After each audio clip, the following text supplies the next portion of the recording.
KUAM FM, Hagåtña, Guam.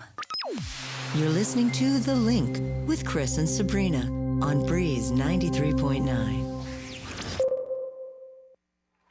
Kosinya uli di sombran selten meg et zu ite saluda antes di niga Radzaudzan malak estrezas durante todo memu a nogi distancia como kupugi palu zaniman malak guafi Ikonum nasugi airi prebatu la noci nai banderata gaigi pues atan fanni bandera kau Esta pagua pumalalapa Giluk tanu man libri Sentamiti man ko badi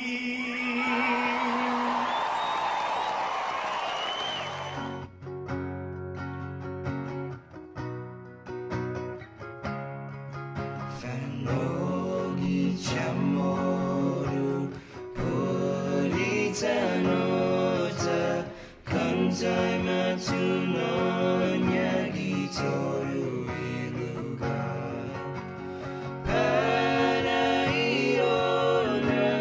Parai gloria A big isla sen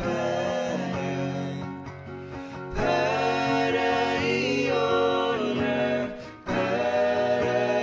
gloria A big islas el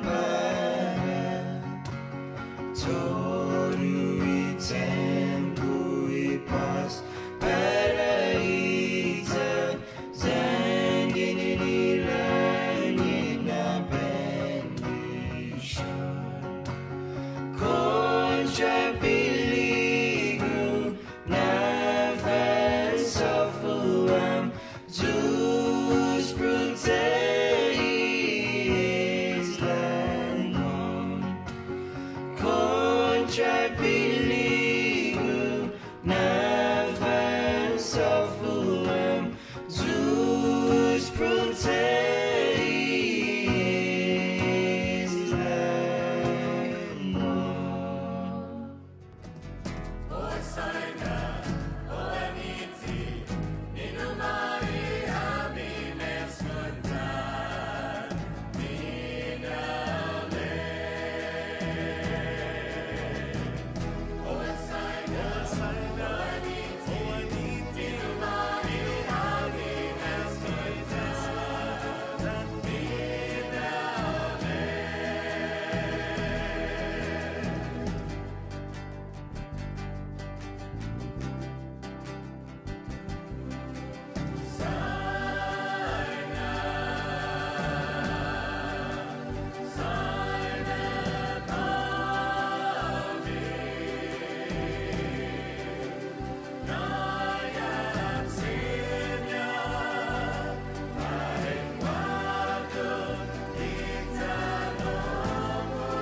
We wish you a Merry Christmas. We wish you a Merry Christmas. We wish you a Merry Christmas and a dance hallelujah. We wish you a Merry Christmas. We wish you a Merry Christmas. We wish you a Merry Christmas and a dance hallelujah. What's up, Guam? We're loving off today, and we're coming to you live from 94. Merry Christmas, Guam, Yeah. and a dancehall New Year. We wish you a Merry Christmas. We wish you a Merry Christmas. We wish you a Merry Christmas. That's all. We wish you a Merry Christmas. We wish you a Merry Christmas. We wish you a Merry Christmas. And that's all we hear. Thank you so much, 11 Holiday. Good morning, Guam. 6:12 in the morning, and we are back with another one, another week as we prepare for the big day, Christmas Day, days away. Welcome back to the show. Remember, this show being brought to you guys by Calvo Enterprises and also IT&E. It's The Link with of course, your host, Sabrina Salas Matanani. Jason Salas here, and in the Zoom room, we have Andy Wheeler and Joe Sir on the technical part of the show. Thank you so much, guys, and welcome to another edition of the show. Good morning. Good morning, everybody. Bree, we already have a shout out right off the top from people in your neck of the woods. Norman, Oklahoma is and I believe the people in Norman, Oklahoma are really, really happy this morning. Big 12 champs once again. Wow. Congratulations. Once again. Okay, did you watch the game when they beat Iowa State? I watched maybe like the last few minutes because I just woke up. And, yeah, we won. Wow, congratulations. Can we get you to sing Boomer Sooner, please? No. Dun, dun, dun, dun, dun, dun, dun, dun, dun, dun, dun, dun. Yeah, nice. Not bad. Congrats. Not bad at all. Who's in there? Huh? Who's in there? We You got said. Vera Fleming from Norman, Oklahoma. All We've right. also got our friends in Fort Bragg with an airborne shirt. Airborne! Okay. George Cruz, he writes, Hoffaday, good morning. Rudolfo Jr., good morning. Merry Christmas. Hey, Rudolph! Good morning. Good to see you as always. A good friend, Brown Sugar Tea from the LBC. Good morning, Kristen, Bree, and Jason, and the crew from Brown Sugar Tea. Stay safe. Be blessed. Okay, wait. We have to get to some business here. We have to address the elephant in the room, guys, before we do anything else. Has no one said anything about my haircut?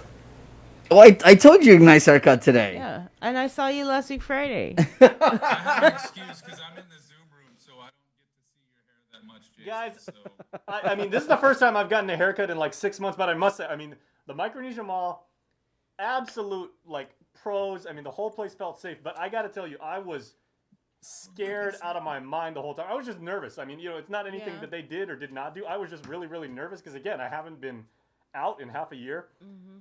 And I guess the way I can sum it up is if I can quote that line from, you know, the great piece of cinema history, you know, Ferris Bueller's Day Off. I was so nervous and uptight. If you put a lump of coal in my butt, in 5 minutes you would have a diamond. What? I was super nervous, but you know, like, they Joe Smackinson? they took care of me. What did he? Too early for this. Well, I'm glad you got a haircut, Jason. I know I saw you last week when I stopped by the station. I was like, whoa, what is happening with the salad there? He looks good. Ladies, he looks good. I am happy to be back. Happy to be, man, I miss doing the show. Did the weekend go by long for you guys? It felt long. No, it was too short. Really? It's too short. You know, Yeah, we've got so It was much a good good stuff for weekend, you guys but, you coming know, up, not just today, but all this week. We've got our Letters to Santa special. It's Yes. already on YouTube, and people were just commenting about how unbelievably cute it is. I actually produced that on Saturday. The kids were absolutely amazing. I thought I was going to have to play, like, you know, I was going to have to be that guy and be like the goalie and just say, okay, kids, can you kind of like calm down? They were all attentive. They all waited their turn. They muted and unmuted their own mics very respectfully. It was absolutely amazing. And Santa and Mrs. Claus were blown away. So that's already on YouTube. And it's coming up at 11 right here on Facebook. And it's going to be on KUM TV tonight at 6:30. 6:30. We have also just in this show, we have our holiday bake club. Ooh.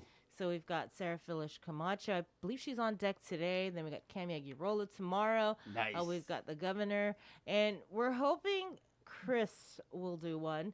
He's known about it now for a couple weeks, so hopefully he turns one in. We'll see. If not, I have one. I made Russian tea cakes. What? Yeah, it's Russian tea cakes. Really? yeah. Is there any vodka in there? What's that? Is there any No. borscht in there? No, it's really easy to make. Does the KGB know about this? No. Okay. And so that's all this week, and we'll probably air it on the news tonight as well. It's a whole series all the way through Christmas Eve. And then speaking of Christmas Eve, we have our Christmas Wish special, and this is with some of the kids over at Gate, Ernest DeChoco. So they're singing some songs for us. We've also enlisted Jesse and Ruby to participate in the show.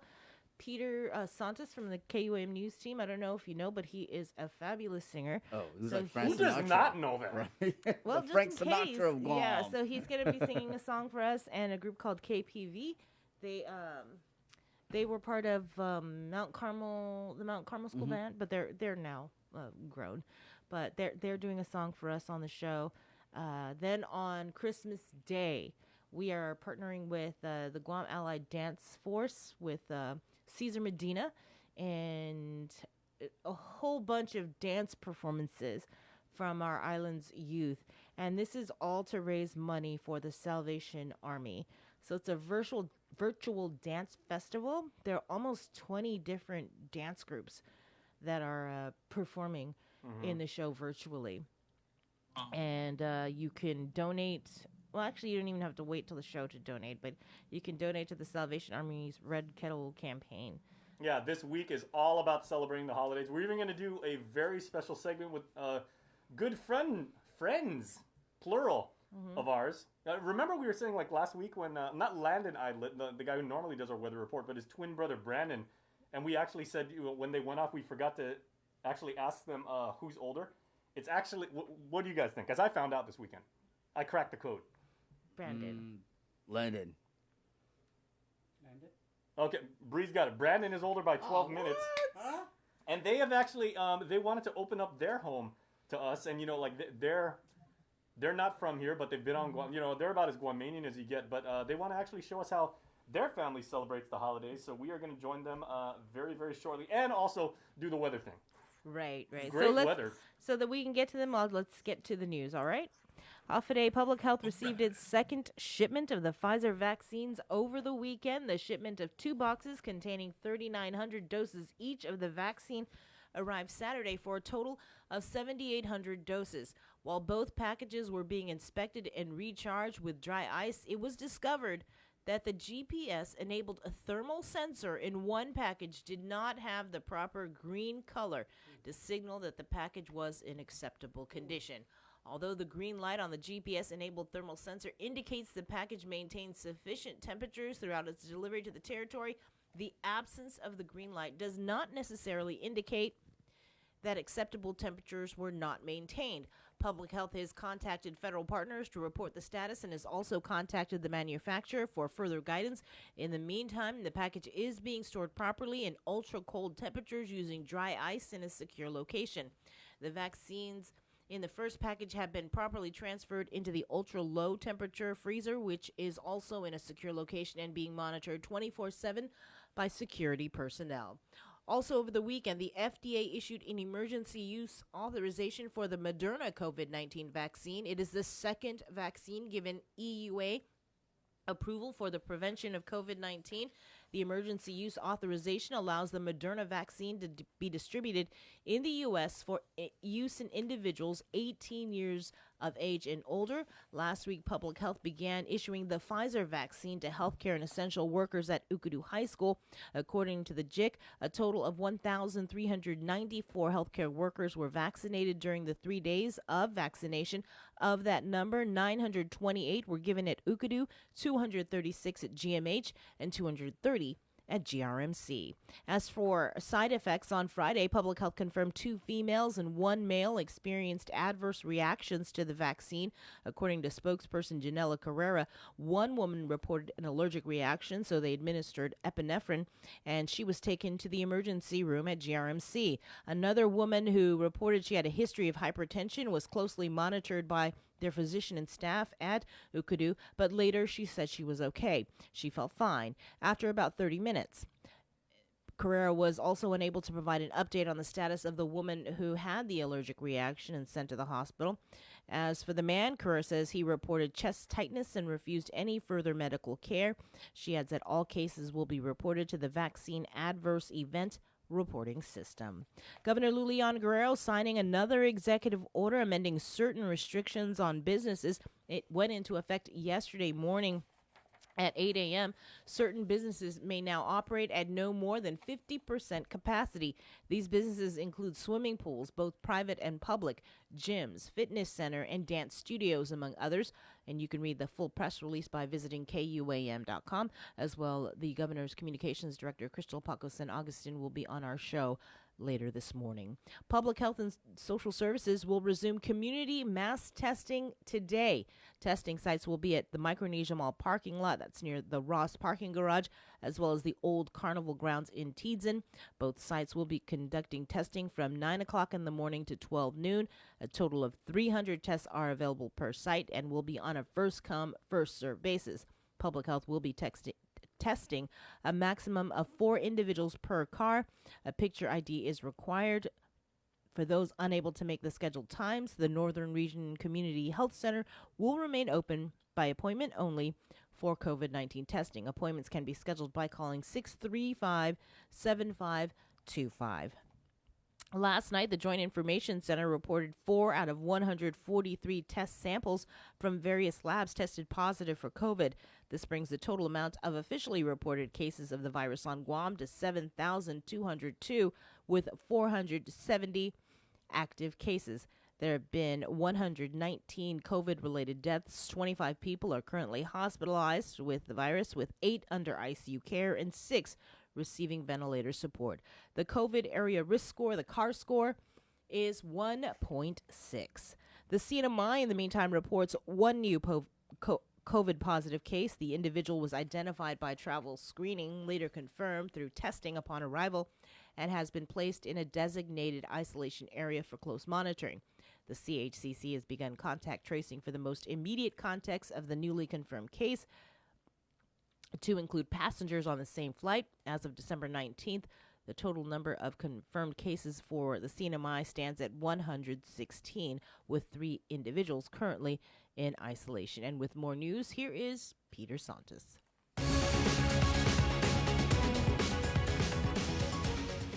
Good morning, everyone. I'm Peter Santos with your headlines here on The Link. Dr. Felix Cabrera with the Governor's Physicians Advisory Group received the COVID-19 vaccine, which was administered by Governor Lulian Guerrero herself, who is a licensed registered nurse. Dr. Cabrera reports no side effects and details to KUAM the pros and cons of the COVID vaccine. Adriana Cotero reports. The COVID-19 Pfizer vaccine. It's been the subject line in many search engines, and according to the doctors, this also comes with misinformation. And we want to make sure that people have the right information to make the best informed decision for themselves. And that's important. But what's even more important is to understand that your decision affects everybody else as well. Because yes, the risk is not 0 in taking the vaccine, but the benefits are tremendous. And one tremendous benefit, according to Dr. Felix Cabrera with the Governor's Physicians Advisory Group, is the opportunity to save lives. It's rarely a vaccine that comes along that where you can say, I took that vaccine to save lives, to save other people's lives that I don't even know their names. However, Dr. Cabrera tells KUAM this vaccine does come with legitimate reasons of why some people should not get the injection just yet. What do you need to know? Are you pregnant or planning to be pregnant? Are you breastfeeding or planning to breastfeed? So those two, right now it's for 16 years and older. And again, it's just because there hasn't been enough studies in the younger. As for studying side effects, according to Dr. Cabrera, they are resulting from the second dosage. So side effects. So I'll admit one that I'm having right now. I'm a little sore. And just about every single vaccine I've gotten a little sore. What we know is that, especially with the Pfizer vaccine, this first one, is that after the second dose, about 4% of people who get this vaccine have fatigue, and in some cases classified as severe fatigue. He adds that after the second dose, about 2% report headaches, but says side effects are often a good sign. You actually want some of this because it means your body's actually responding. It's actually going to work. These are side effects that we can write out very, in 1 to 2 days. That's not gonna, cause you to. It's not lifelong side effects. It's not something that we should be really afraid of. Although something certain individuals do need to worry about. What we worry about is, at least right now, at least early, is that people who have a history of anaphylactic shock, like if they get a bee sting and then they almost die and they need that EpiPen to stab into, like those people are already very susceptible to any foreign item that goes into them and causes that reaction. If this is the case, it is crucial to consult with your doctor prior to determine if you are a vaccine candidate. We should also note the COVID-19 vaccine does not mean you will not contract the virus and transmit it. The thing is that even after the first vaccine, your risk of getting COVID actually drops, a fair amount. In fact, now we're thinking even 50%. By the time you get your second vaccine, a week after that, the risk of getting COVID is now dropped down to about 5%. But that is still not 0%. And what is 100% definite? To continue washing your hands, wearing a mask, and watching your distance. Reporting for Guam's News Network, I'm Adriana Cotero. DRT and the Department of Administration will be mailing out 831 tax refund checks this week, totaling a little over $2 million. These include refunds that were garnished to repay GovGuam debts. They are for error-free returns filed on or before June 18th, 2020. Also, DRT processed 2,407 EIP program payments, totaling almost $3 million. Altogether, for the months of April through December 2020, DRT processed 85,503 EIP program payments, totaling about $145 million. This represents about 97% of the total funding received from the U.S. Treasury. The National Weather Service says a high risk of rip currents remains in effect for Guam, Rota, Tinian, and Saipan through Thursday night. Also, a small craft advisory remains in effect until 6 p.m. Thursday for the coastal waters as well. Winds of up to 15 to 20 knots with gusts of up to 25 knots and combined seas of up to 10 feet are expected. This combination will produce hazardous conditions to small craft. Inexperienced mariners, especially those operating smaller vessels, should avoid boating in these conditions. That's the news for now. We'll see you all at 6 tonight. Thanks, Peter. Congress was working this weekend to pass a COVID relief package that includes a new round of stimulus checks, and Moderna's coronavirus vaccine begins shipping this week. Michael George reports. Lawmakers on Capitol Hill are working through the weekend, hoping to reach a spending deal and an approximately $900 billion COVID relief plan. The American people cannot feed their families or pay their bills with Congress' good faith discussions. They need us to act. The number one outstanding issue is a proposal by the Republican senator from Pennsylvania. Senator Pat Toomey's proposal would wind down some of the Federal Reserve's emergency lending programs. It puts an end to these three programs that did their job. They functioned, they restored the private credit markets, and so they don't need to continue. Late Friday, Congress passed a 2-day government funding measure to keep the government from shutting down. They must pass another one by midnight Sunday. Senators are expected to resume discussions Sunday. And the first doses of Moderna's coronavirus vaccine are set to start shipping. They should reach healthcare providers on Monday. Operation Warp Speed's General Gus Perna apologized for a miscommunication with some states over the number of doses of vaccine to be delivered in the early stages. So to the governors, to the governors' staffs, please accept my personal apology if this was disruptive in your decision-making. And in Delaware, President-elect Joe Biden introduced more nominees for his climate team. Today, I'm pleased to announce a team that will lead my administration's ambitious plan to address the existential threat of our time.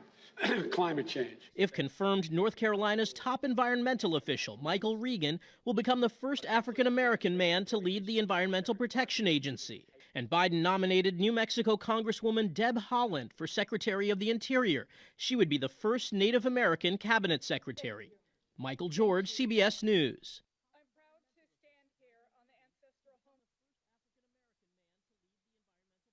Agency.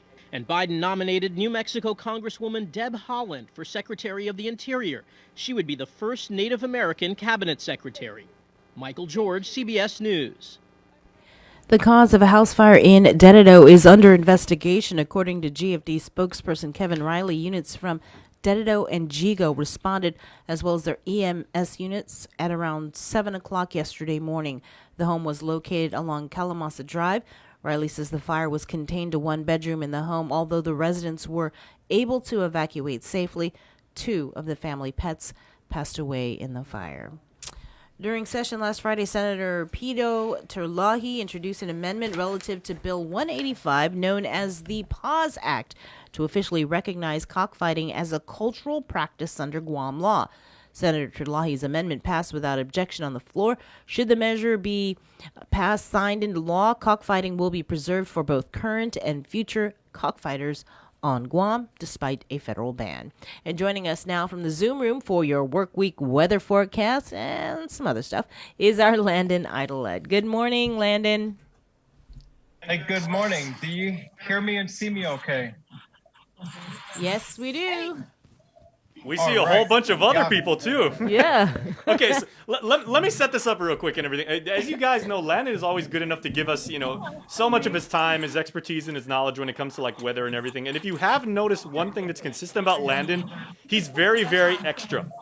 And that's a very, very good thing. He always gets really creative with his segments and everything, and we absolutely love that. So he actually reached out to us last week, and he goes, I realize it's Christmas week and everything, and we want to give you guys the weather and let you know what's up. But I also want to know if it's cool if I kind of bring in my family's Christmas, because, we're all over the planet. So what we're doing today is we're going to show you an Idlet family Christmas, as it were, and show you how his family celebrates the holidays in 3 different time zones. So Landon, if you can, just who you got in the Zoom room today? Well, I got all of my immediate family. So here at my house, I have my twin brother, his wife, and my nephew. But then all the way from the States, I have my dad, my stepmom, my grandmother, my mom, my stepdad, my sister, and my brother-in-law, whom I've never met before. She's been married for a couple years, and I've still never met him. I guess it's this time difference. But I always figured that it was probably he doesn't exist. So it's nice to see him here in the Zoom room. But I brought all my family over here just to share this experience with you all. And it's actually our first time to be all together for Christmas since 2006. Brandon moved to the Pacific in summer of 2007. And so we as a family have not been together since Christmas of 2006. Well, that's what we do on this show, man. You know how we do things. It's all about family here, and we take care of ours. So, so let's see. So your stepfather and your mother, let's bring them up. Richard and Madonna. Madonna, I love that. I mean, I'm sure when you guys were growing up and everything, like the kids and everything, you guys heard so much. It's like, okay, gonna dress you up in my love, all sorts of things. That's amazing. But so Richard and Madonna are in Jacksonville, Florida. So, sir and ma'am, good morning and happy holidays to you. Thank you. Same to you. And half a day. Okay, so how has it been trying to reconnect with your family and with all of you're looking at now 2 generations of your family in this most bizarre of years? I'm excited for you. They had a picture of Richard Madonna. A lot of excitement. All right, so tell you what, so that's in Jacksonville, Florida, where I know for a fact it is very, very cold, ironically, in the middle of the Sunshine State. But let's go all the way across the country to the Great Northwest, where Sister Hillary, who I had the pleasure of meeting this past weekend, and folks, I got to tell you, there is no bigger University of Kentucky basketball fan than Miss Hillary. When it comes to the NCAA tournament, there's the UK, and there's 63 other teams who are just going to get their butts kicked.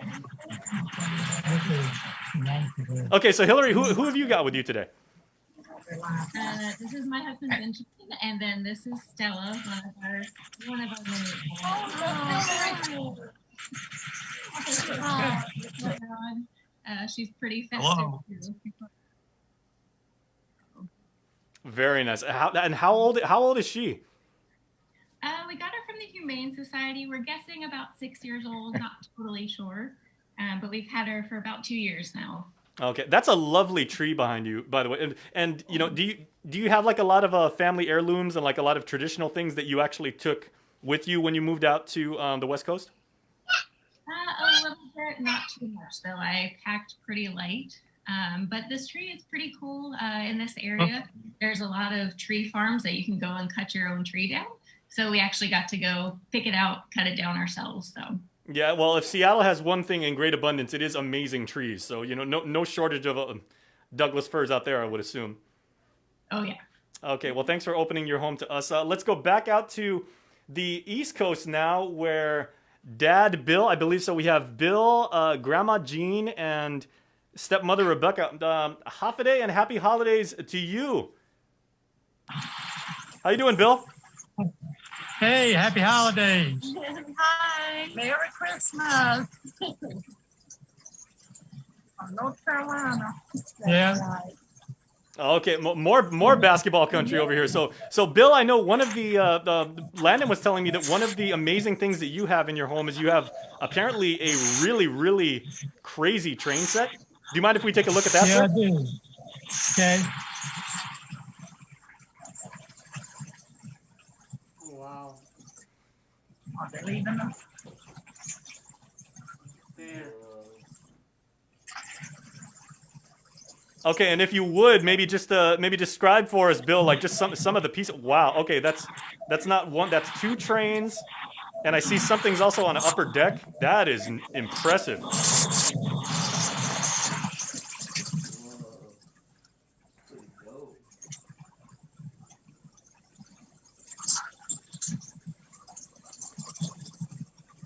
Nice. Yeah, how many trains is that, Bill? I've got 8 running at one time. Wow.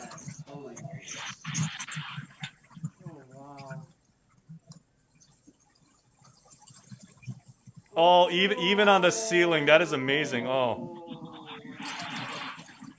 There's one there.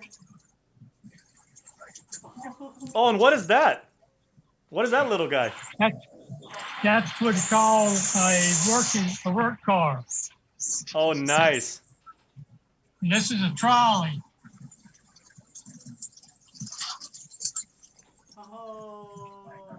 Yeah, well, I wanted to say on behalf of everybody on Guam, you know, God bless your family and God help your power bill around the holidays. Ain't that the truth? This is their grandmother and their stepmother. Hi, y'all.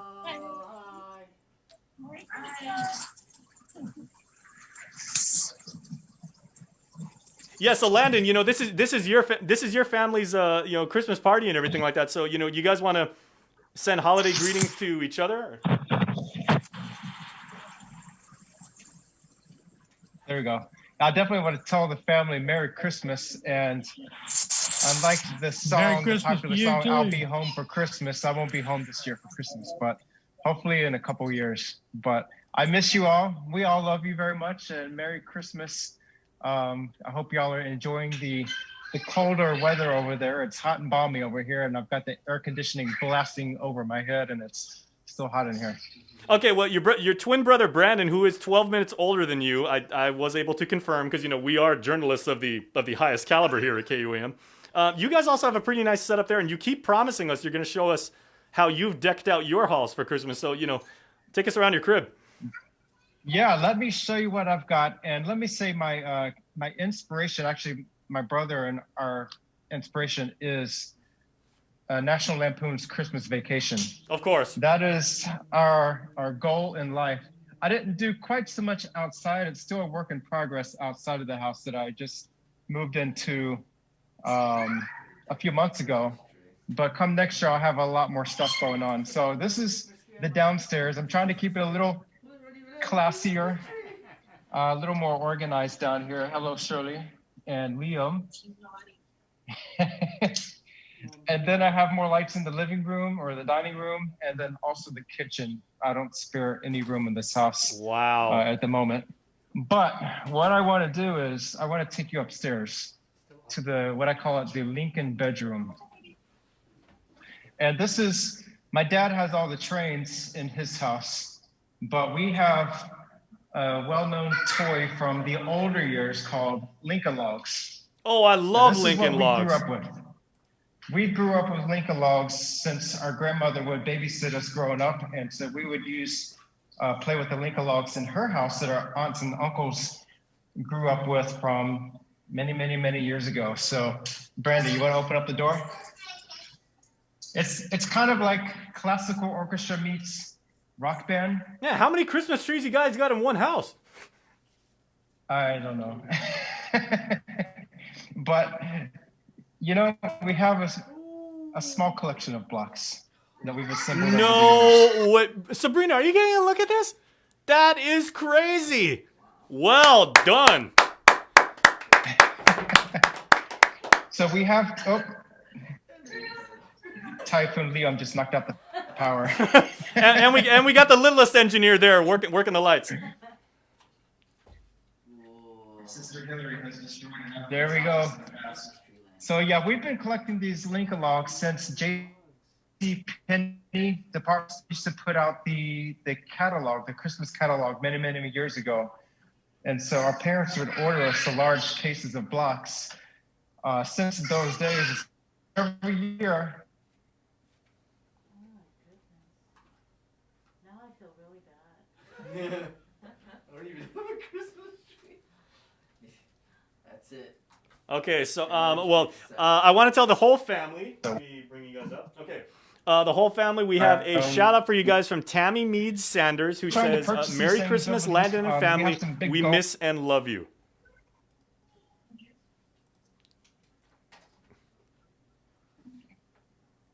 And you guys are getting a ton of comments on our comment stream right now on Facebook Live. People are just absolutely blown away at your incredible display. Not just here on Guam, but all over the place. We've got Hillary's tree, we've got Bill's incredible trains. I mean, that's not even a train set. That's like an entire station right there.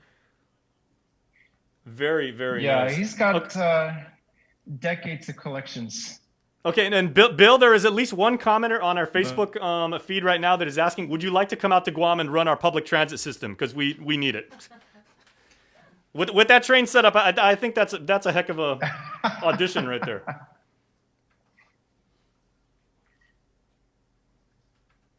Okay, so real quick, I want to ask Mom. So Madonna and Richard, you guys can hear me. I know you've got some pictures of the twins. Uh-oh. So if you wouldn't mind sharing, let's bring those up. Aww. Oh my goodness. We still don't know. Pictures go both ways. Don't know who is who.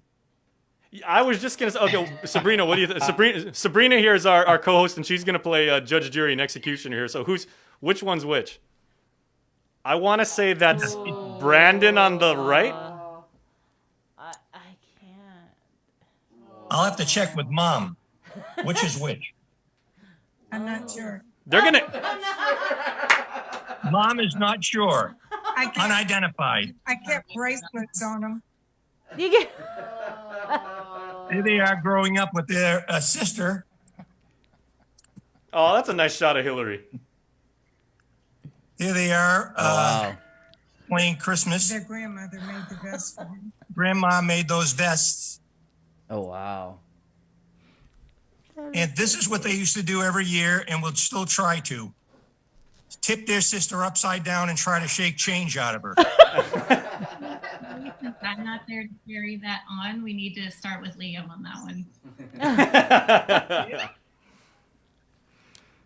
That's so Okay, so we got a next segment to go to, but for the entire family, again, you guys are in 3 different time zones, 4 different states, an island. Thank you so much, each and every one of you, for opening up your home, your hearts, and your traditions to us and everything like that. And let's go around the room real quick because we want to give you guys the opportunity once again to wish each other Merry Christmas. And again, what has been, just an unprecedented year, to each other, and then also to the new friends that you've made here on our show today. So let's go ahead and start with Richard and Madonna. Strike a pose, please. Go ahead. Strike a pose. I love my family very much. Always happy to be with them. And we love the Christmas season because of what it represents. Our Christ, which was born. And we miss everyone. And we're waiting for Liam to come over here for a while for us. All right, thanks so much, Madonna and Richard in Jacksonville, Florida. Okay, let's go back out to Seattle, where Hillary, her husband, and a wonderful canine companion. Can you hold that dog up for a second? I know everybody wants to screenshot that. You're gonna wind up being like 100 people's like screensavers on their phone now. And what message would you have for your family and for everybody watching right now, Hillary? Merry Christmas to everyone from rainy Seattle, but it's nice seeing everyone. We should do this more often. I definitely miss family and hope to see you all in person sooner than later. Oh, very nice. Well, hey, if you got some sunshine, you've got a Guam connection right now, so we're happy to bottle some of that up and send it right over to you. And then once again, let's go out to North Carolina, where Dad Bill, Stepmom Rebecca, and Grandma Jean. What Christmas wish do you have, folks, to your family and to the friends you've made today? Anyway, Merry Christmas to everybody. Glad y'all enjoyed the train show. And from all of us in North Carolina, Merry Christmas and Happy New Year. And we love you very much and miss you. And thank you for this opportunity to get together. And Hillary, you look so pretty. Well, now that we've got some friends in North Carolina, we would be happy to practice, international diplomacy, and we would be more than pleased to do a barbecue exchange with you. Sounds great. Sounds great. We've got some ribs coming your way out to North Carolina. If we could exchange them for those Carolina honeys, oh man, those are so good. Okay, and then now let's go down where I believe Landon went offline for a few minutes. He may have been tearing when we brought up those pictures of him. So. He lives in the signal. Okay, is that Landon or Brandon? I can't even tell them apart now. So okay, that's Brandon now. Oh yeah, Brandon, we might have to do that weather thing. Yeah, we can definitely do weather. There's a lot of stuff going on, and so we've got Landon back on the Zoom conference, and so yeah, we've got definitely dry season pattern full and in charge for the Marianas. Here you can see on the Guam radar, we do have a couple of showers moving through the Marianas. Nothing of consequence, and you can see a lot of that bright blue and green. That indicates it's pretty windy outside. The wind kicks up the seas. It's a lot of salt spray in the air, and we see that all the time this time of year. And as we move over, let's take a closer look at some of the satellite data that shows surface wind speeds, where you can see the yellow and green. Green indicates up to 20 knot winds. Yellow is exceeding 20 knots. So the seas are going to be choppy out there. If you have any boating plans the next couple of days, watch out, especially on the eastern side of the islands. On the leeward side, just to the west of the islands, you're going to be a little bit protected. But as you start getting out farther to the west, it's going to get quite a bit windier. Satellite shows a very dry picture across the area. We did have a couple of showers yesterday. There was a small trade wind disturbance that pushed through to the west. And now to the east, it's pretty dry. Just a couple of trade wind disturbances all through here. Not many showers expected for the next day or two. However, that will change by midweek. This is a satellite-based atmospheric moisture sensor. We're looking at total precipitable water. Guam is right here, kind of in the middle. And where you see the yellow-orange, that was a trade wind disturbance that pushed through just yesterday. That brought some showers. We saw up to a half inch of rain near Anderson. But much fewer showers across the rest of the island. Much drier air pushing behind a cold front that just pushed off of Japan. That's going to stay across the northern Pacific. as we continue to see our weather dominated by trade wind disturbances. And Brandon, thank so you for this is using just- that candy cane as an official pointer too. That's a very nice touch. I find it a very tasteful choice. Uncle Sam So went we've all got- out when it came to tricking out the NWS with appropriate gear around the holidays. That's right. Right now, Liam knows these as Christmas canes. They're not candy. Oh, So, no, hey, we're trying to keep that's the secret. pointer you can eat. That is the pointer we can eat, absolutely. But the rain gauges across the island showed a little bit of about a half inch of rain near Anderson in the past 2 days, but much fewer showers were felt the rest of the island. And so we're going to zoom out. This is one of the U.S. National Weather Service GFS model. This is a nice little web page I like to look at because it kind of colorizes the winds, and you can see all these east-northeast trade winds coming across the Pacific, the tropical area, Micronesia from the Marshalls all the way to Palau. We've got these little ripples in the trade wind flow, and that's where we see some trade wind disturbances, some heavier showers and thunderstorms, not nearly what we saw a couple of days ago. And then there is a circulation out there far to the west of the Philippines. The Joint Typhoon Warning Center is just watching that for the potential for development in the next couple of days. However, for the Marianas and the rest of Micronesia, it's going to be quiet trade wind pattern. And now for the people who are looking for Santa Claus later this week, well, this is the upper level wind flow. If we have any pilots that are watching this right now, they're going to see that jet stream blowing from Japan all the way across the North Pacific. Those jet stream winds are pushing about 200 to 250 miles per hour. This is the great time to be flying from Japan out to the United States. You're going to be making some really good time and saving some gas. However, for Santa Claus, we don't see much change in this jet stream pattern by late week. So Santa Claus driving from, or actually flying, I don't think he's going to do much driving across the Pacific.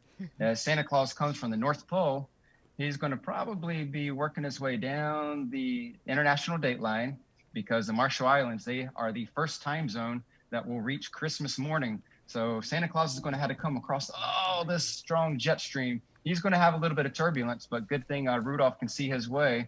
There might be a little bit of Cirrus that he's going to have to break through. And but I'm sure he's going to make his way to the Marianas just in time for Christmas morning. So everybody behave, be on your best behavior.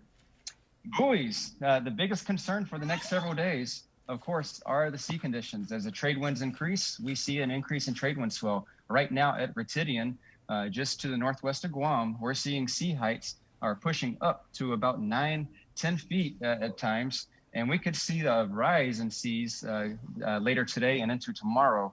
So watch out for this. We do have a high surf. Actually, we just dropped the high surf advisory for north-facing reefs. We're dealing with primarily an easterly trade wind swell that will keep a high risk of dangerous rip currents across much of the eastern portions of the islands of the Marianas. Of course, if you go up to Retidian Beach, the currents are notoriously strong up there. So we do ask you that you maintain extreme caution heading out to the beaches. And before I head on, let me just show you, this is one of the most frequent natural killers in the islands is rip currents. This is a picture that I took several years ago behind Sheraton Hotel, Agana Bay in the background. And the swell is coming in, but the water piles up in the bays when we have high surf. But somewhere that water has to come back out into the ocean, and it looks for the deeper parts in the reef, and the water will cut through the reef and breaks through the swell. You can identify those rip currents with churning water. It's a little bit choppier. The waves are not as well developed. Those rip currents can be very strong. You cannot swim against the rip currents. They're just too powerful. Michael Phelps, the Olympic swimmer, he would not be able to swim against these currents. But if you look, it's very, very narrow. And if you get caught in a rip current, we hope you don't, but if you get caught in a rip current, the easiest way out is just to swim one way or the other to the side, and then you will very quickly be out of the water. But ultimately, we do ask that if you have any water plans, definitely swim with the buddy system. Always have somebody with you that knows where you will be and has an eye on you.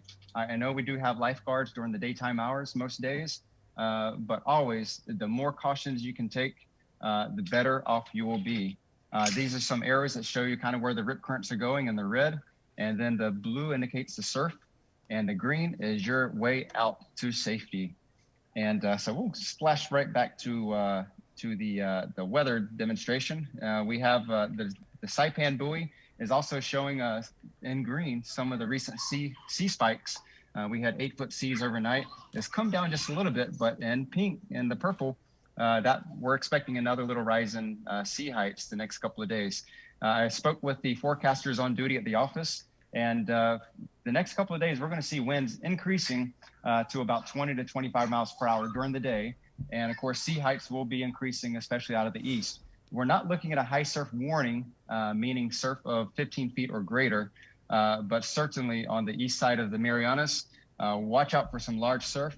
The winds will make the seas very choppy. So if you're not an extremely experienced boater handling a larger boat, we would recommend staying in port and not venturing out into these conditions. And again, on our homepage, you can find this online at weather.gov/GUM, G-U-M. G-U-M, because we want you to stick with us, weather.gov/GUM. We have a high surf advisory that will be going down, at least for the north-facing reefs, but a small craft advisory and a high rip current risk remains in effect for at least the next several days. And so again, a dry trade wind pattern for the week. We got a trade wind disturbance that still looks to be coming in around midweek between Wednesday and Thursday, but a little bit drier by Christmas Day. If you want to know about some white stuff in our forecast, we do have some white stuff coming, but in the form of clouds and choppy sea conditions. So definitely, as always, stay safe and do what you got to do to keep your family safe and communicate with each other. And we always hope everybody has a great week and a very wonderful holidays. All right, very, very nice. Once again, thank you so much for your family. And if you guys are watching this, you know how we do things here. We said on the link over and over and over, it's all about family. We came to you this morning with Brandon and Landon's family. There they are. There's a nice shot of the boys. Okay, 3 different states, a U.S. territory, an island, 3 different time zones, 2 members of the animal kingdom, 2 different species, because we got Hillary's wonderful dog there. Thank you so much, each and every one of you, once again, for sharing your holidays with you. And we wish you and your family the very best. Stay safe and stay healthy, and we'll talk to you very soon. Merry Christmas to you all. Merry Christmas. Thank you. Merry Christmas. Well done, Merry guys. Christmas. That was what a weather forecast, man. That was amazing. I know. Remember, Brandon was saying in the beginning, he's like, "Oh, I don't think I'm going to talk that much," but yeah, that was incredible. Yeah, I feel bad. I need to go do We're something. going your Christmas deck. I know. I'm like, oh, I gotta step up my Christmas decoration. Oh wow. Yeah, Andy was like sitting there and his jaw was on the floor. He was like, "Wow, that's actually really, really, really." I told you guys Landon was extra. Yeah. That's a And great that's display, incredible. man. They really go all out, and it's nice to see other families' traditions. You know, the level at which they decorate and celebrate the holidays. So pretty cool stuff, man. I'm glad they all shared that with us. Yeah. Feel bad.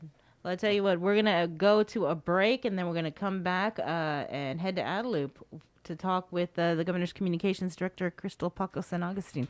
Stay tuned. Let's get merry during the most wonderful time of the year by making spirits bright. KUAM and its community partners, McDonald's of Guam, Coast 360 Federal Credit Union, Office of the Governor, Island-Wide Beautification Task Force, and the Guam Museum want to highlight your decorations and lights by flooding the social media pages of KUAM with your videos and photos. Finish your holiday setup, snap a few shots or video of your delightful display, and send it to us through social media or email them to promotions@KUAM.com.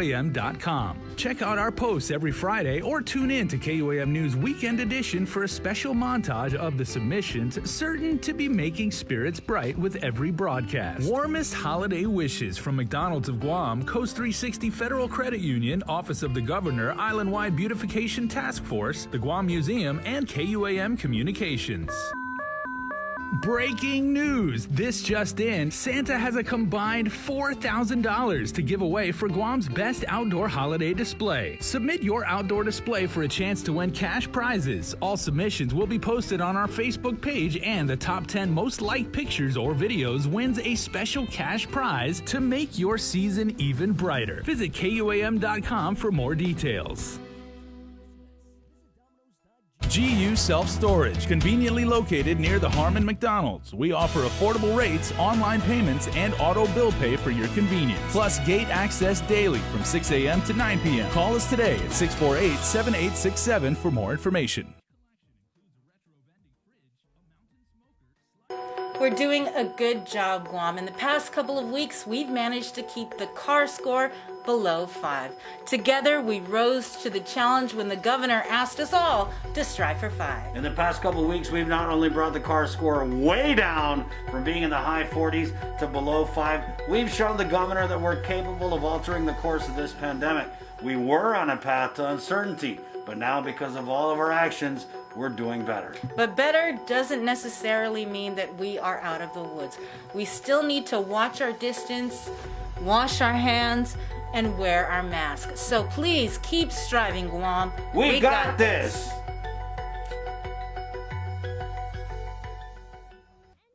Catch the holiday soundtrack starting December 1st through January 5th. You'll be treated to an all-day festive playlist only on Breeze 93.9 FM. Also streaming on KUAM.com and the KUAM mobile app. Let's spread joy and holiday cheer this season. Holiday soundtrack is brought to you by Domino's. Visit domino's.gu for faster, easier online ordering. Hafaday and Mabuhay. I'm Ann Pobutsky. I'm the territorial epidemiologist for Guam. Wearing a face covering protects you and those around you.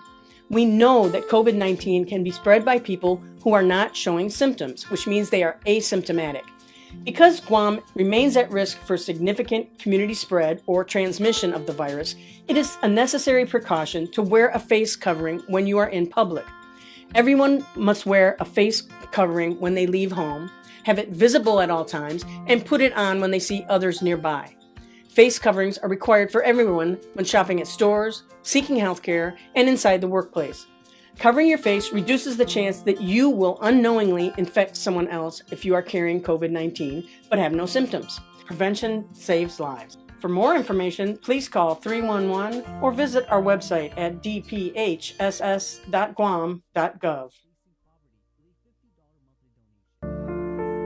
These are some of the signs that someone is thinking about suicide. Talking about wanting to die, excessive guilt or shame, and feeling like a burden to others. Feeling empty, hopeless, trapped, or having no reason to live.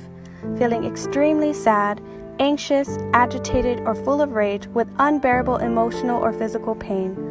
Other signs include changing behavior, such as making a plan or researching ways to die, withdrawing from friends or saying goodbye, giving away important items or making a will, taking dangerous risks such as driving extremely fast, displaying extreme mood swings, eating or sleeping more or less, and using drugs or alcohol more often.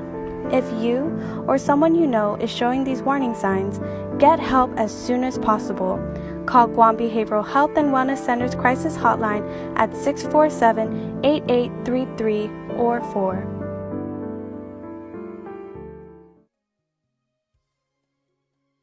We got your 6. At 6 a.m. with The Link on Breeze 93.9 FM. Bree and I connect you with all the latest news and information you need to know to start your day. Then check back with Guam's news leader at 6 p.m. for the day's top headlines with KUAM News Primetime. From 6 a.m. to 6 p.m. and everything else in between with KUAM Digital, we got your 6.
7:06 in the morning. Good morning, Guam. We are KUAM FM in Hagåtña, Guam. It's Breeze 93.9 FM. And the link of the show, remember the show probably brought to you by Calvo Enterprises and I-Teen-E with your host, the one and only Sabrina Salas Matsanani. Jason Salas here in the KUAM studios. In the Zoom room, we have Andy Wheeler. Welcome to the show.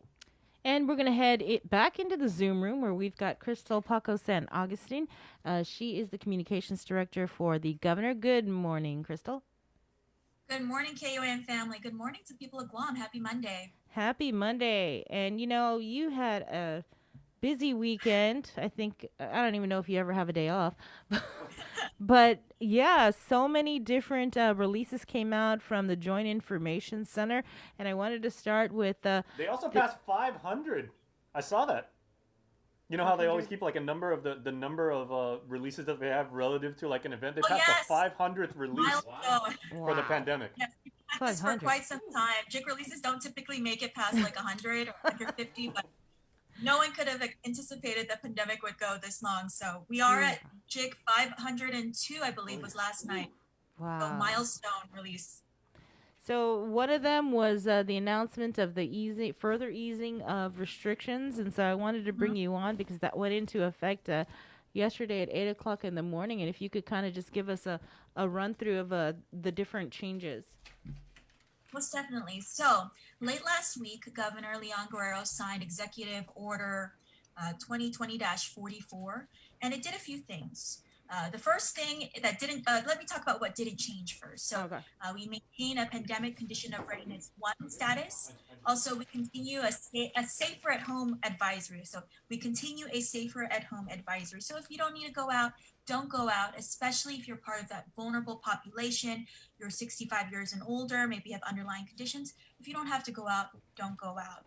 What's different about this executive order compared to previous ones is that, you know, Governor Leon Guerrero really wanted to emphasize that with the vaccine starting to be administered, you know, that was a historic moment for Guam last week, but she wanted to ensure that we stay vigilant, especially when it comes to mask wearing. And so there is a section in this executive order, unlike previous EOs, that contains a standalone mask wearing provision intended to emphasize the importance of the basic task of wearing your mask. And that's our first line of defense. Again, even if you get vaccinated, we encourage you to keep with the 3 W's, the wear your mask, wash your hands, and watch your distance, even with the vaccine. And so there's a standalone provision in EO 2020-44 that emphasizes the importance of mask wearing. It also gives public health the ability to increase occupancy levels of certain businesses that were still operating at 25% occupancy. And so I'll go into that a little bit later because the EO doesn't really discuss it. That falls under the public health guidance that came out on Saturday. This EO 2020-44 also enables emergency procurement. If our financial management and HR system really does need to be improved and needs to be more efficient, especially now that we're dealing in a new world where we do business differently, where most of us had to telework, or if we can telework, we're encouraged to telework. So currently our system doesn't enable that or doesn't do it efficiently. And also there are federal reporting requirements under the CARES Act that, you know, requires that our HR systems be improved. So that's what this EO also does. And I'll defer all HR questions to DOA Director Edward Byrne, but that's one of the sections in the EO.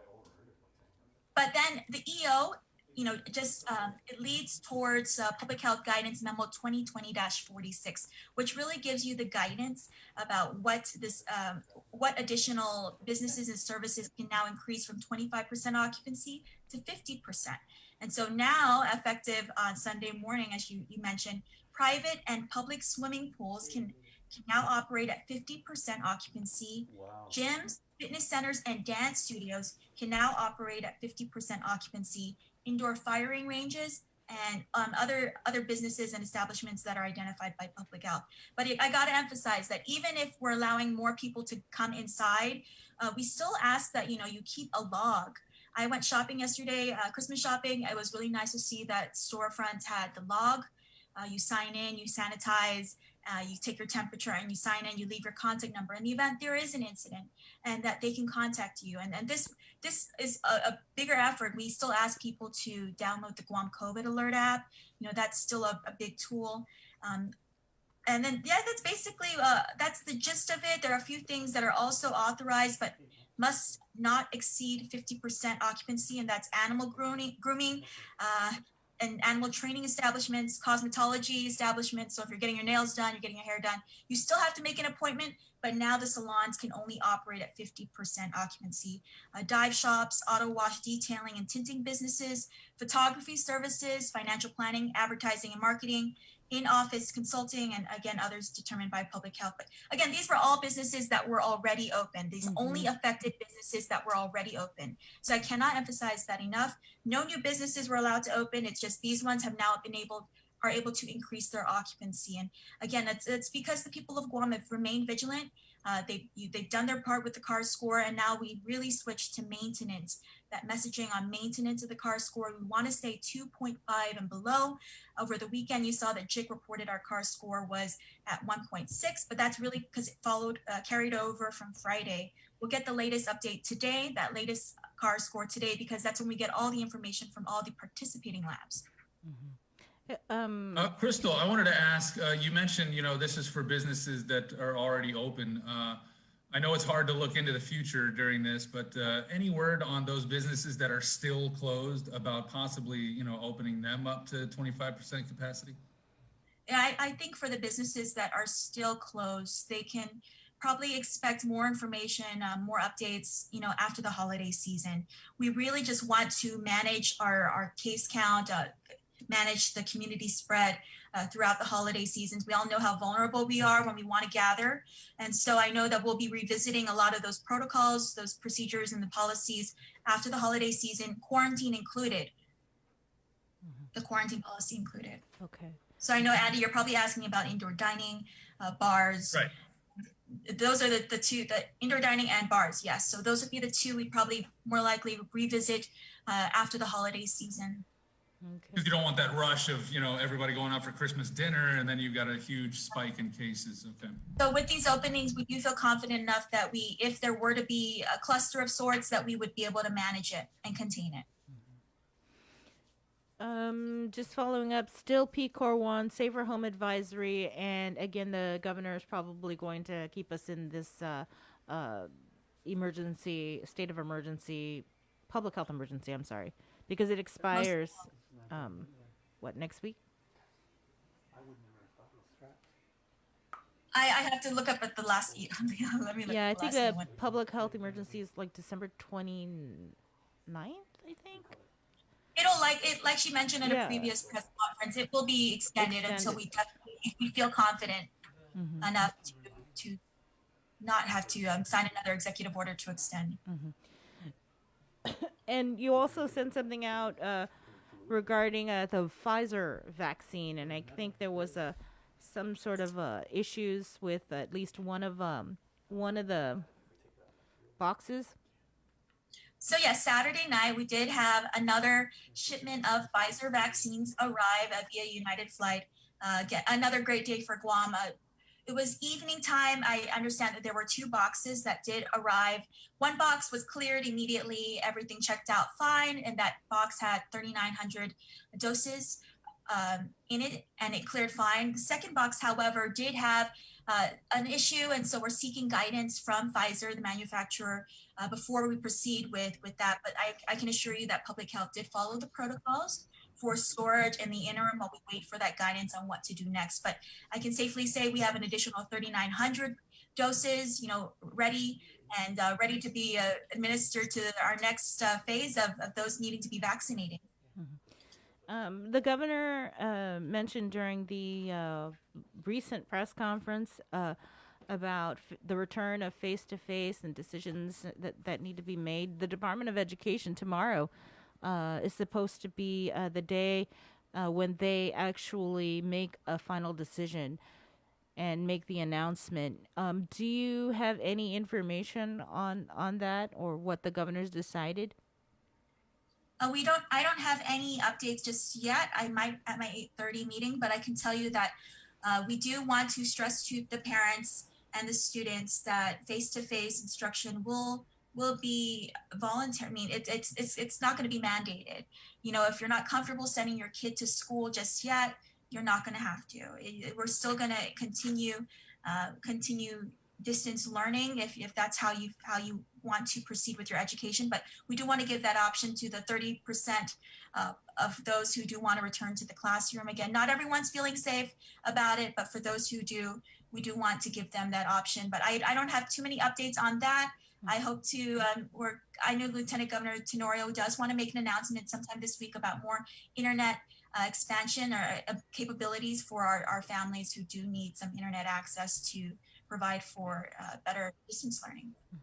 Because we do know that distance learning is still going to be a thing as we proceed, just like outdoor dining will still be probably more popular than indoor dining. And so we want to starting to plan for the future, adapt to the new normal, which we all are, and I think we're all doing very well. So I can't say too much about face-to-face learning. Okay. I wanted to go back to PCOR 1 because it's still, we have somebody asking, about it. And I'm still kind of confused because PCOR 1 under the Hinimlu plan, it was for maximum restrictions. And we're seeing all these different easing of restrictions under these executive orders.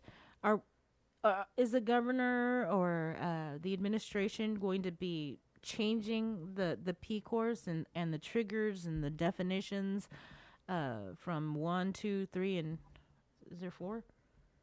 Yes, 4 would be all clear, just like the typhoon. Condition 4, actually I remember that because Chris's malfunction song, oh how I wish I was in condition 4. That's how I remember the typhoon readiness system. And so at this time, no, we are not changing the pandemic condition of readiness 1 status. We have received, word from our federal partners from FEMA that if we were to surge again, and knock on wood that does not happen, that the people of Guam remain vigilant, that if we were to surge again, we would be competing with the rest of the nation for resources. And we all know how valuable human resources are here on Guam. You have Lillian on your show almost every day talking about, nursing shortage, about hospitalist shortage. And so if we were to surge again, we would be heavily competing with the nation's resources. And so we proceed with caution as we start opening. So that's why you're seeing only those businesses that are still already open and be able to increase their occupancy, but we haven't opened anything additionally. And so that's the basic need of why we're not lifting any, we're not easing a PCOR 1 status. Again, you got to stay ready at this time. Our hospitalizations do say a lot about our response. GMH, reporting under 30 hospitalizations a day. We're seeing like three at GRMC and 0 at Naval Hospital. And so we've been able to maintain about less than 30 hospitalizations a day, but that's still worrisome because we're still reporting deaths. We're seeing an increase in ICU level care. We're seeing an increase in those on ventilator. And these are people that have been there for quite some time, especially if you notice that a lot of the deaths we're reporting, there are people that have been there since November, since October. And actually, I'm getting more information, but I did receive word that there may have been another COVID-related death overnight. And so once I have all that information, I'll push that out. So that's still worrisome. We're not in the clear, people of Guam. I want to stress that. We're still reporting new cases. We're still having people die from COVID. We're still reporting, we still have people in the ICU, and I think that's really where it counts, and people on the ventilator fighting for their lives. What are you hearing about the vaccination clinics and how everything went? I think it's actually, I got to witness all 3 sites administer their first vaccines. And so we started that morning at Okadu. Again, very emotional moment watching Xenia cry. I was like, is that a side effect of COVID, the vaccine? Because the tears just came out of her eyes and in unison with the shot being administered. And so that was really a beautiful moment, and seeing the hope that the vaccine represents. And so we started at Okadu, very successful day 1. Then I went to GRMC, Guam Regional Medical City, where our Magahaga had the honor and the pleasure of administering vaccines to her 2 top medical advisors, and that's Dr.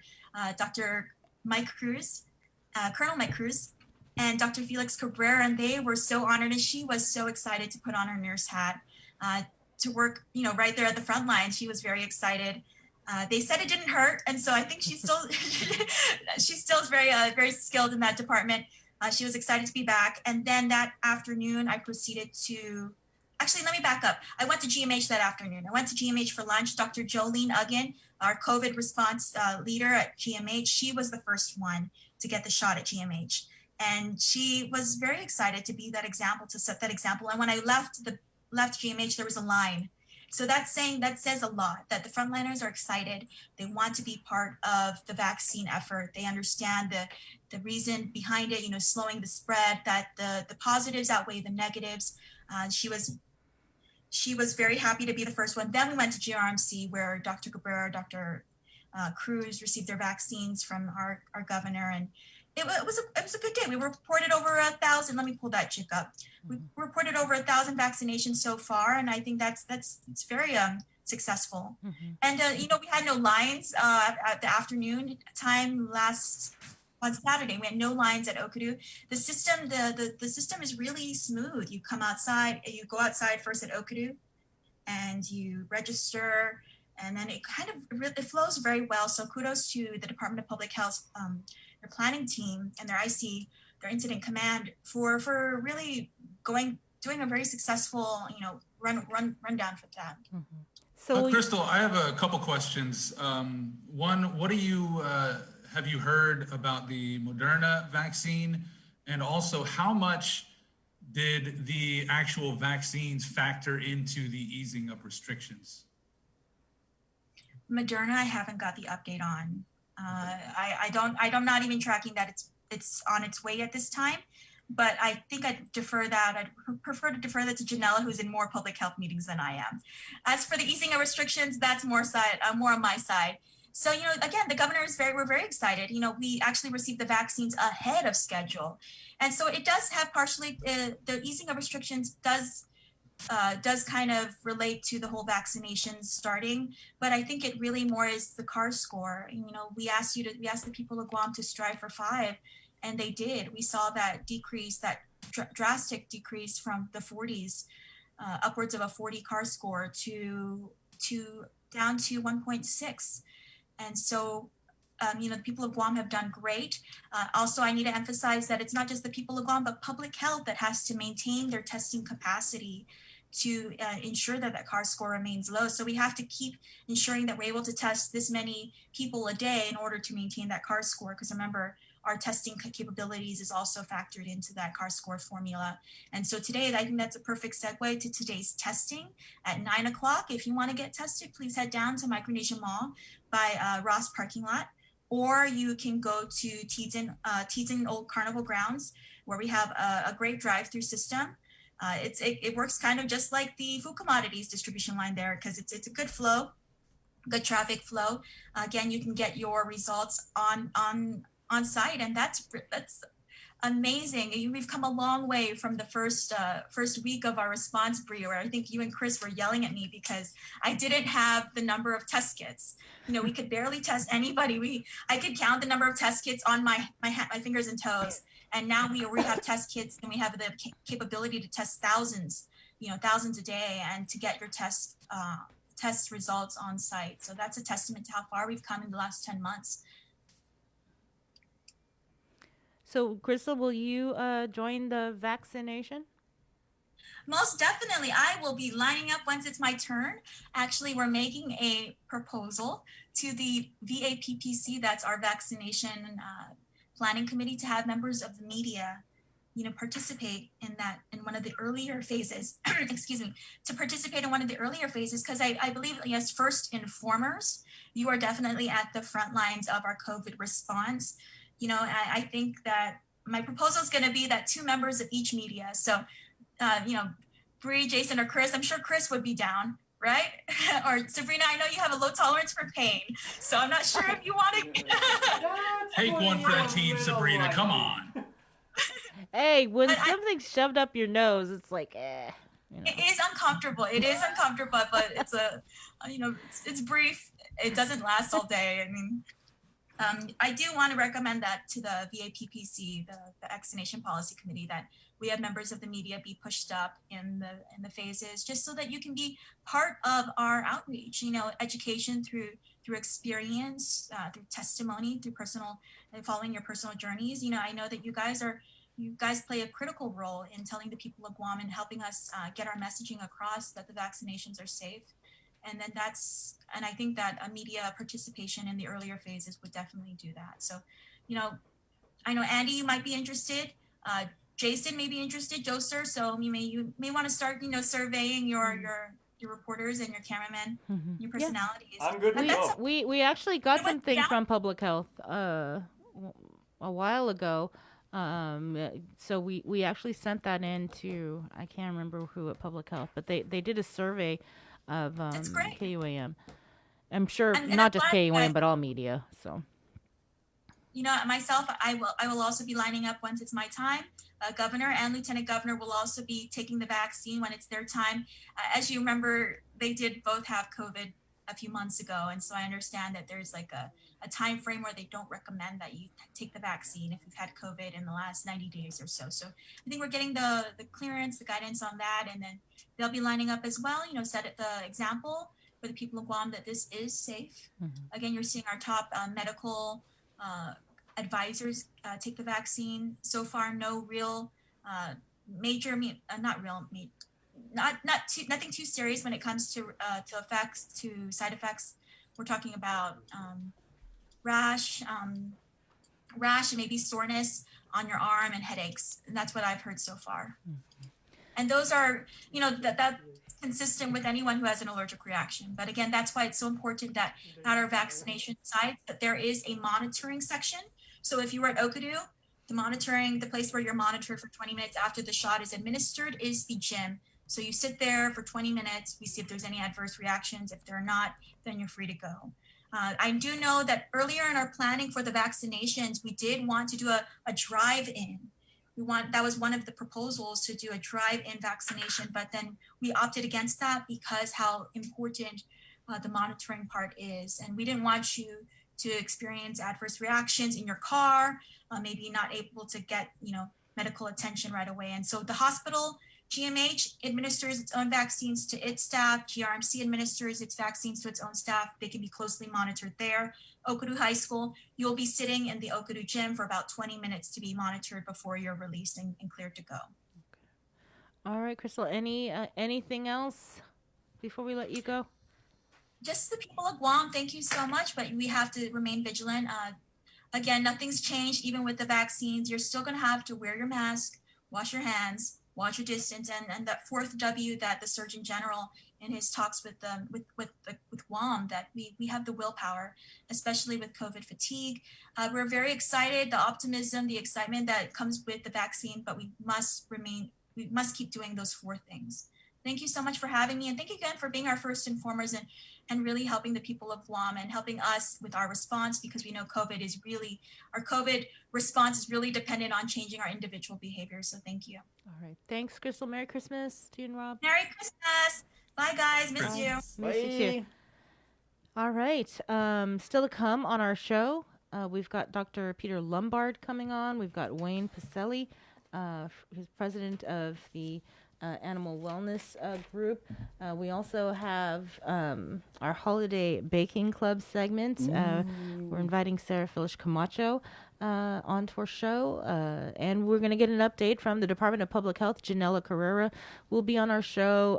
They are doing mass testing, community testing over at the Micronesia Mall. That kicks off, I think it's at 9 o'clock this morning. And we're also going to introduce you to some of the newly sworn in members of the Guam Youth Congress. All of that and more still to come. I actually do have a breaking story. This just in, literally, to the Harmon Studios here. Andy, you have a package that has arrived. I believe it's a Christmas present. Ooh. So we will figure out a way to get that to you, my friend. Sweet. Yeah, two big boxes with you. Delivered to one Andrew Wheeler. So we're like, all right, so we'll take care of that. I like big boxes, but I cannot lie. Yeah, we got your back, bro. All right, we'll be back with more Let's get merry during the most wonderful time of the year by making spirits bright. KUAM and its community partners, McDonald's of Guam, Coast 360 Federal Credit Union, Office of the Governor, Island-Wide Beautification Task Force, and the Guam Museum want to highlight your decorations and lights by flooding the social media pages of KUAM with your videos and photos. Finish your holiday setup, snap a few shots or video of your delightful display, and send it to us through social media or email them to promotions@KUAM.com. Check out our posts every Friday or tune in to KUAM News Weekend Edition for a special montage of the submissions certain to be making spirits bright with every broadcast. Warmest holiday wishes from McDonald's of Guam, Coast 360 Federal Credit Union, Office of the Governor, Island-Wide Beautification Task Force, the Guam Museum, and KUAM Communications. Breaking news! This just in, Santa has a combined $4,000 to give away for Guam's best outdoor holiday display. Submit your outdoor display for a chance to win cash prizes. All submissions will be posted on our Facebook page, and the top 10 most liked pictures or videos wins a special cash prize to make your season even brighter. Visit KUAM.com for more details. We're doing a good job, Guam. In the past couple of weeks, we've managed to keep the CAR score below 5. Together, we rose to the challenge when the governor asked us all to strive for 5. In the past couple of weeks, we've not only brought the CAR score way down from being in the high 40s to below 5, we've shown the governor that we're capable of altering the course of this pandemic. We were on a path to uncertainty, but now because of all of our actions, we're doing better. But better doesn't necessarily mean that we are out of the woods. We still need to watch our distance, wash our hands, and wear our masks. So please keep striving, Guam. We got this.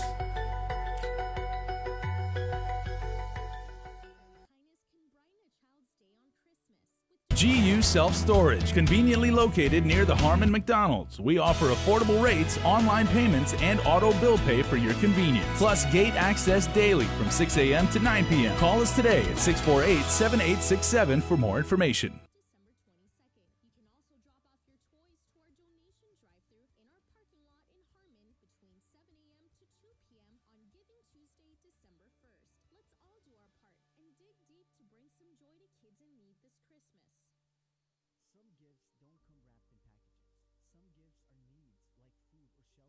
Catch the holiday soundtrack starting December 1st through January 5th. You'll be treated to an all-day festive playlist only on Breeze 93.9 FM. Also streaming on KUAM.com and the KUAM mobile app. Let's spread joy and holiday cheer this season. Holiday soundtrack is brought to you by Domino's.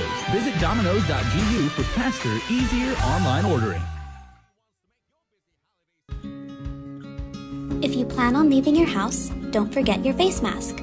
Along with hand washing and social distancing, wearing face masks can drastically reduce your risk of infection. Many people who catch COVID-19 can be contagious before they even start showing symptoms. The more people who use face masks, the less the virus can be transmitted and fewer individuals are exposed. When we both wear face masks, I protect you, you protect me, and we are both safe.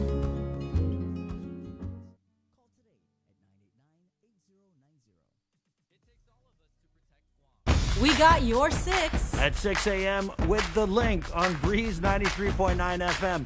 Bree and I connect you with all the latest news and information you need to know to start your day. Then check back with Guam's news leader at 6 p.m. for the day's top headlines with KUAM News Primetime. From 6 a.m. to 6 p.m. and everything else in between with KUAM Digital, we got your 6.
Hot fields and flores rosa y dos fasunya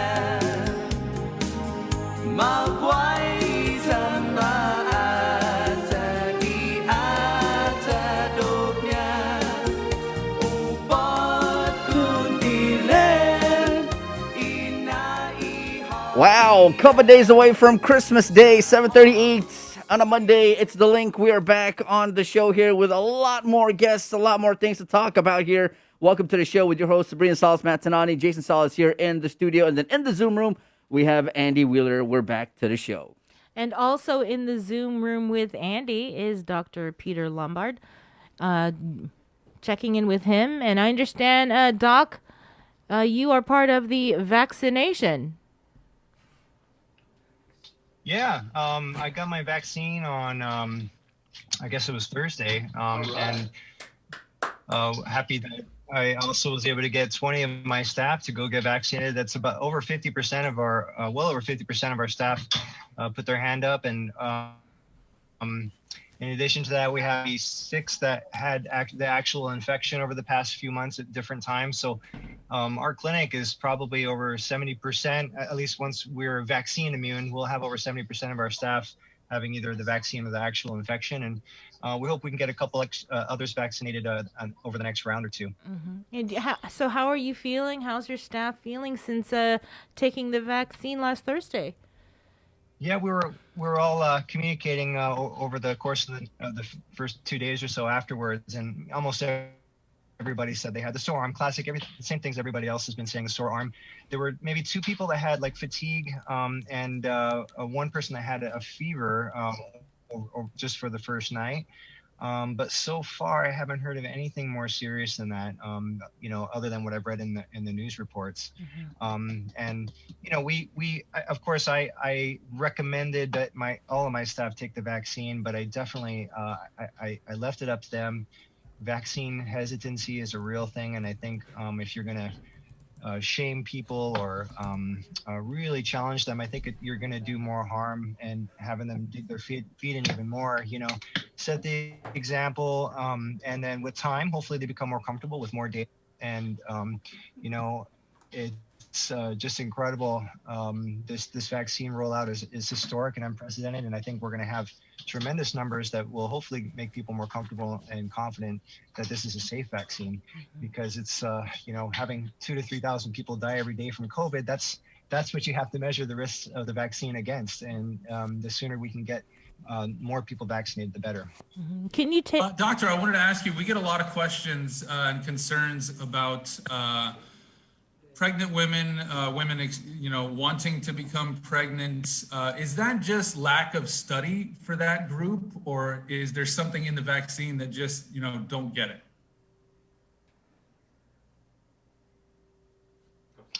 Like many things with when it comes to medications and pregnancy, oftentimes we just don't know because it's not tested and because it's not necessarily ethical to test.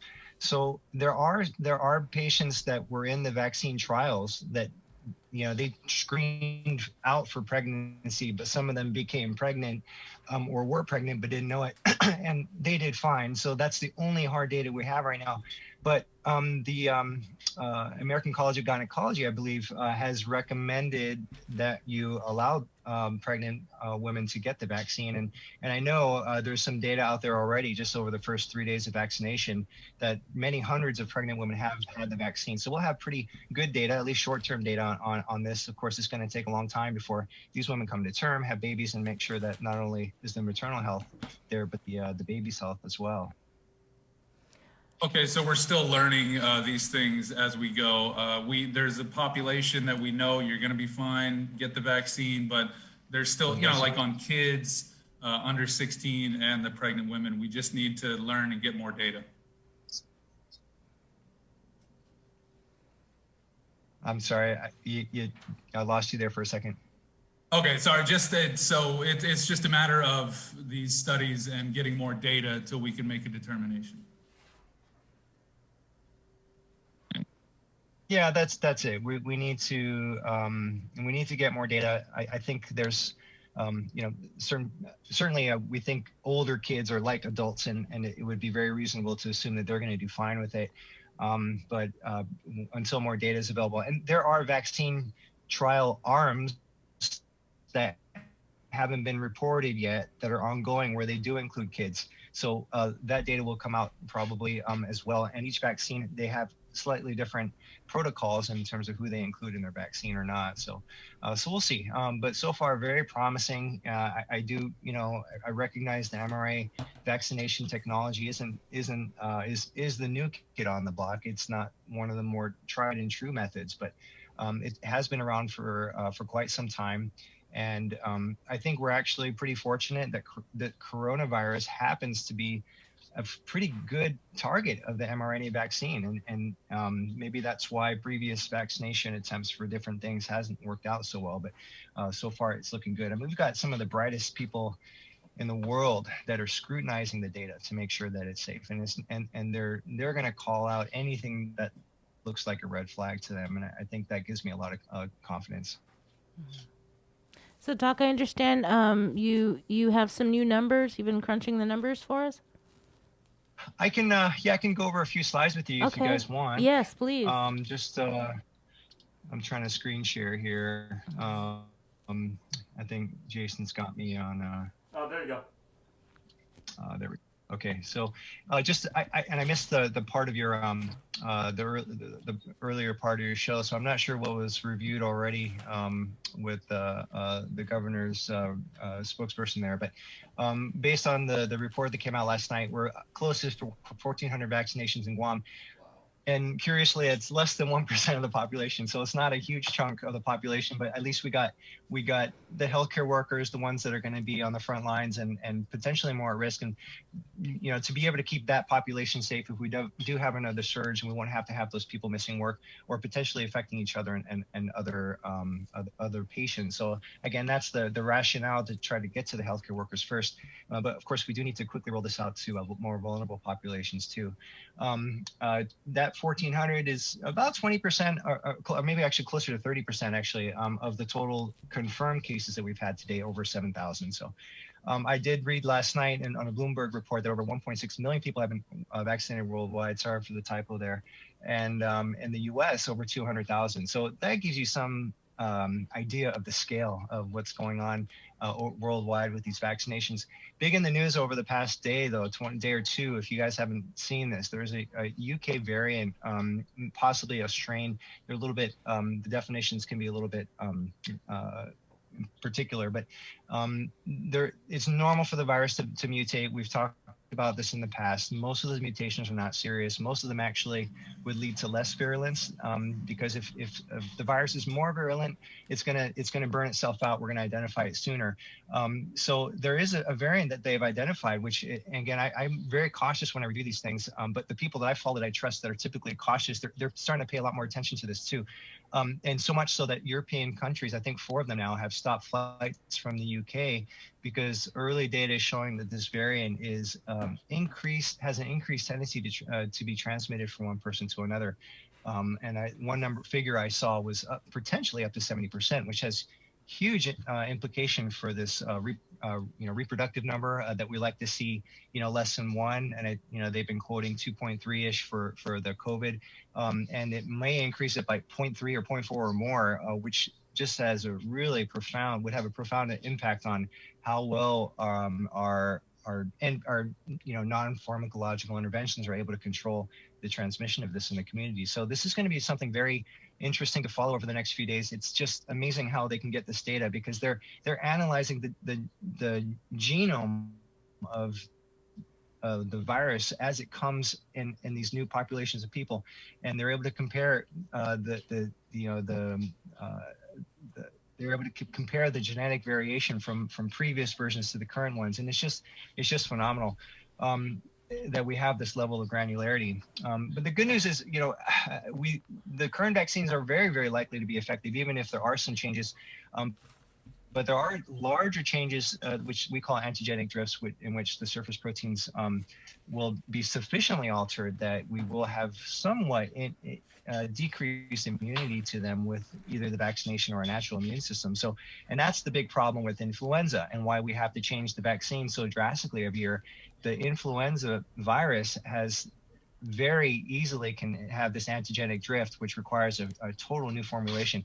Thankfully for coronavirus, it's probably not going to be the case. There are many, this spike protein, which allows it to enter your cells and your respiratory system. There are a lot of different regions. And so when your body mounts an attack to the spike protein, it can identify a lot of different regions on the spike protein. So you make antibodies to all these different parts of the spike protein. So again, so just something to keep an eye on. I've been watching, there's a couple different people that I follow also that estimate how soon can we get to herd immunity, you know, and that number classically 60 to 80%. And this gentleman I follow, he's a modeler, and he thinks if you just look at what's happening in the US with natural infection and what looks like the projected rollout, he thinks perhaps by March that we might be able to get to the 60% total if you look from if you're out of the infection with the vaccination. Dr. Fauci's a little bit, I think, more conservative. He's saying more like the fall time. So, you know, somewhere in that range is what we're looking at. And, you know, in Guam, we have to get, you know, if we're at 30%, we need another 30% to be vaccinated. And, you know, that's going to be, you know, 40, 50,000 people that need to be vaccinated for us to get to that level. If we, you know, if we keep these low levels and there's not a whole lot of new natural, that's what we want, because we don't want more people dying, and we don't want to overwhelm our resources here. Even if we use all this initial batch of the Pfizer and Moderna vaccine, we actually still have quite a long way to go there. Chris sent me the PHSS surveillance data for the hospitalizations, and he asked me if I could just do a quick rundown of that. So I wanted to just go through a few things here. The blue here is the cases, and the scale is on the left for the cases. For hospitalization and deaths, the numbers are on the right. So you can see most of our cases, as you know, I think everybody knows, are mostly in the younger population. Thank goodness, because you're more likely to be able to survive. Our hospitalizations, our biggest group that were hospitalized were in their 60s. Our biggest deaths were number of deaths were also in their 60s, and you know that we know that it's going to affect older people more. Okay, but what's curious about this, when I was able to take a closer look at this, you know, almost 60% of all of our deaths were over the ages of 60. Okay, now that's good, but it's quite a bit. When you look at national data, 80% of COVID deaths are 65 and older. So we have more people dying in the younger age groups than you would expect if you look at numbers from other places. But thankfully, again, we have very few deaths in the lower age groups. The case fatality rate, you know, this is the number of people that die over the number that have it, that we know have it. So it's diagnosed COVID. It's not the ones that we don't know about. So if you take, for example, this 40 to 49 age group, 0.76, that's, you know, less than 1 out of 100 people that are in their 40s will die. Now that's still a lot, actually, and this is way higher of a case fatality rate than you would necessarily expect, especially if you look at worldwide data. As you can see, I was able to find data for Spain, South Korea, China, and Italy here. And at least for the 40, 50, and 60, we are quite a bit higher. And this is almost 50% higher, which is a pretty big deal in these lower age groups. Now, Italy starts to catch up with us here when you get to your 70s and 80s, but the other countries we're still quite a bit higher than these other countries, even at the higher age groups. So, begs the question, at least for me in my mind, why is our case fatality rate in Guam a little bit higher for ages that are a little bit younger? I think other people have covered this already, but we do know from this data that the Chuukese in general are, despite having a lower percentage of our population, they are more likely to get severe disease when it comes to hospitalizations. And that is reflected here, the percentage of the population in green, but a larger percentage of our cases and a much larger percentage of our deceased. And you can theorize as to why that's the case. Perhaps a fear of coming to get medical care. Maybe their baseline health isn't quite as good. Maybe the virus is being transmitted in their communities more less mitigation efforts. Those are the things that we speculate on. For most of the other ethnicity categories, especially for the Asian Filipinos, it's pretty stable across the board. On the local Chamorro population, higher percentage, in the Guam, lower percentage of cases and hospitalizations. I think folks have talked about that, so I won't belabor that much. So. That's also reflected here in this chart. We'll just skip over to the next one. So my kind of summary here is, Guam deaths, they appear to be more skewed to a lower age group than seen in the U.S. with a little bit higher case fatality rate. My speculation here is maybe we have more comorbidities in younger people than seen elsewhere. The other thing I'm curious, this actually might mean we're doing a better job of sheltering our elderly population, because they just we haven't seen the same expected number of deaths in that age group. And as mentioned, the Chukis have a higher than expected hospitalizations and deaths based on their population in Guam. This is one of the websites I follow, End Coronavirus. They sort of give a red, yellow, green, and Guam is the only place in the U.S. right now that is in the green, and everywhere else is red. Even Hawaii has turned red, and they need to take immediate action, is what they say here. So it's really dire in the United States right now. California, I heard in the entire Southern California region, I heard there's their ICUs at 100% capacity right now, and their cases are on the rise. So it is a very dire situation in the U.S. And the week-to-week comparison that I do, especially with age groups, we actually had a not insignificant bump over the last week compared to the prior.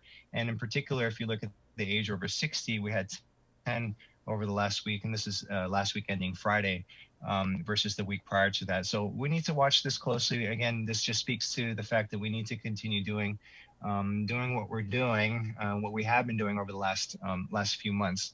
The deaths expected has plateaued, and the deaths actual have plateaued. We had 4 deaths reported last week, whereas the prior 2 weeks there was only 1.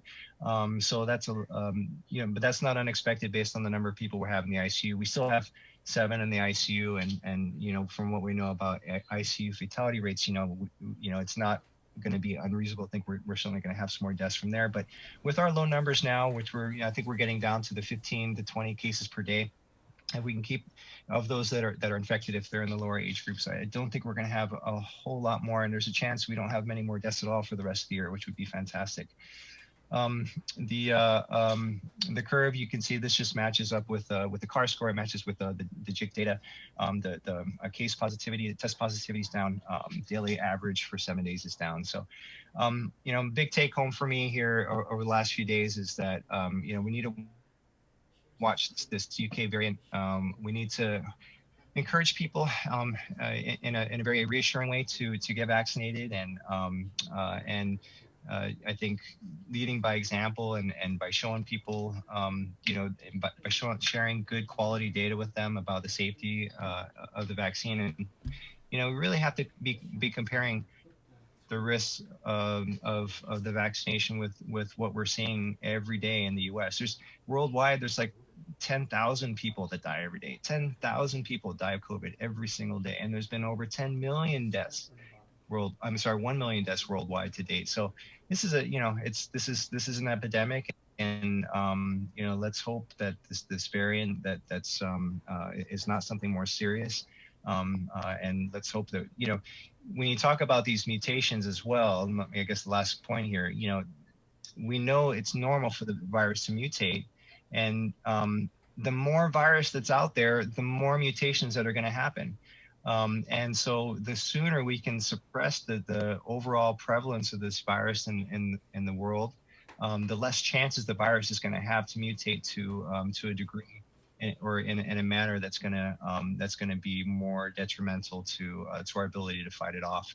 I do believe that even if there were a major change, it would be fairly easy for us to modify our vaccines based on what I've read to be able to combat that. But I also believe that our current vaccines are going to be adequate for what we're seeing right now. So that's the down low. I hope it was a lot of numbers. I apologize. I hope it was clear. Thanks a lot, Doc. I did want to ask about the vaccine. What sort of questions do they ask you when you walk into public health?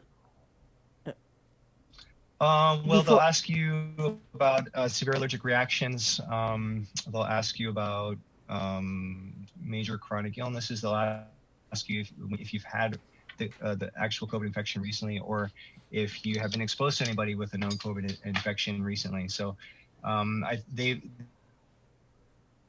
will, if you've been infected in the past 3 months, they would prefer that you wait. It's not a hard contraindication, but they prefer that you wait so that you can give your vaccine to somebody else. Now, we've only used 1,500 of that initial batch of almost 4,000, so we've got plenty to go around. I think, especially to the healthcare workers that still haven't been vaccinated. But I think that there's absolutely nothing wrong with using that in the older populations. But yeah, those were the questions that I recall. You know, I sort of previewed already what was going to be asked, and so I knew I didn't expect to have anything that would be a flag for me not to be able to get the vaccine. And you said almost half of your staff got vaccinated?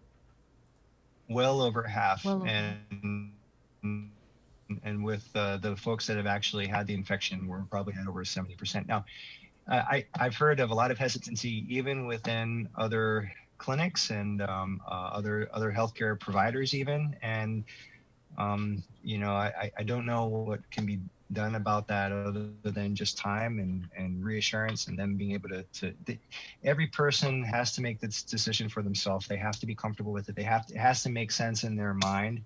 I'm going to be supportive of their decision no matter what it is, and try to find a way allows it to make sense for them, whatever that is. And again, if it's a safety issue, I just, all I can do is point to the data we have so far. Even the data that we have over the past 3 days, there's more than expected anaphylactic reactions than what they found in the trial. I think we're only 2 or 3 in the trials with 60,000, and so far there's been, I think, more than expected.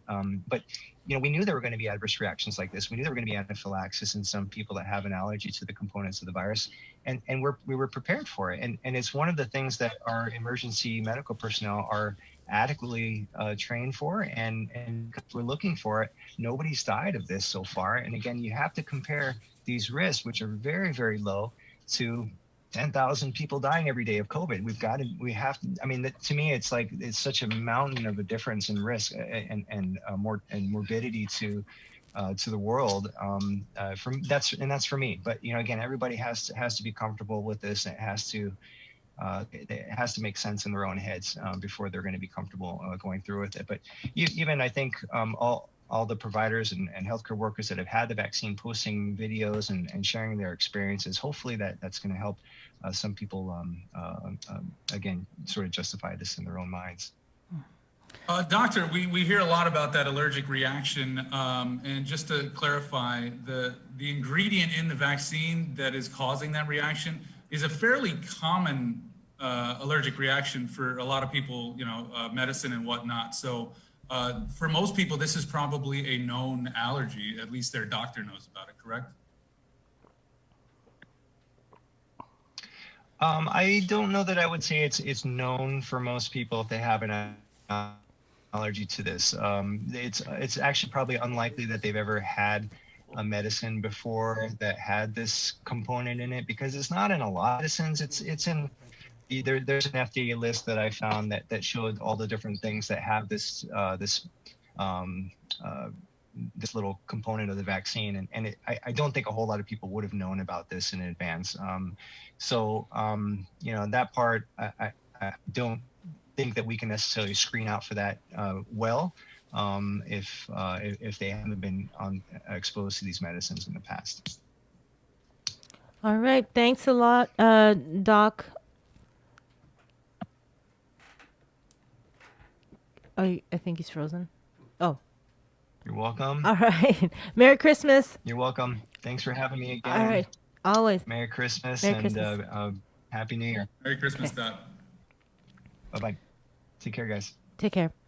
All right, we're going to go to a break, but up next we've got Wayne Pacelli with the Animal Wellness Action Group to get his reaction to this amendment by Senator Pito Terlahi regarding cockfighting. We're doing a good job, Guam. In the past couple of weeks, we've managed to keep the CAR score below 5. Together, we rose to the challenge when the governor asked us all to strive for 5. In the past couple of weeks, we've not only brought the CAR score way down from being in the high 40s to below 5, we've shown the governor that we're capable of altering the course of this pandemic. We were on a path to uncertainty, but now because of all of our actions, we're doing better. But better doesn't necessarily mean that we are out of the woods. We still need to watch our distance, wash our hands, and wear our masks. So please keep striving, Guam. We got this. Let's get merry during the most wonderful time of the year by making spirits bright. KUAM and its community partners, McDonald's of Guam, Coast 360 Federal Credit Union, Office of the Governor, Island-Wide Beautification Task Force, and the Guam Museum want to highlight your decorations and lights by flooding the social media pages of KUAM with your videos and photos. Finish your holiday setup, snap a few shots or video of your delightful display, and send it to us through social media or email them to promotions@KUAM.com. Check out our posts every Friday or tune in to KUAM News Weekend Edition for a special montage of the submissions certain to be making spirits bright with every broadcast. Warmest holiday wishes from McDonald's of Guam, Coast 360 Federal Credit Union, Office of the Governor, Island-Wide Beautification Task Force, the Guam Museum, and KUAM Communications. Breaking news! This just in, Santa has a combined $4,000 to give away for Guam's best outdoor holiday display. Submit your outdoor display for a chance to win cash prizes. All submissions will be posted on our Facebook page, and the top 10 most liked pictures or videos wins a special cash prize to make your season even brighter. Visit KUAM.com for more details. Catch the holiday soundtrack starting December 1st through January 5th. You'll be treated to an all-day festive playlist only on Breeze 93.9 FM. Also streaming on KUAM.com and the KUAM mobile app. Let's spread joy and holiday cheer this season. Holiday soundtrack is brought to you by Domino's. Visit Domino's.gu for faster, easier online ordering.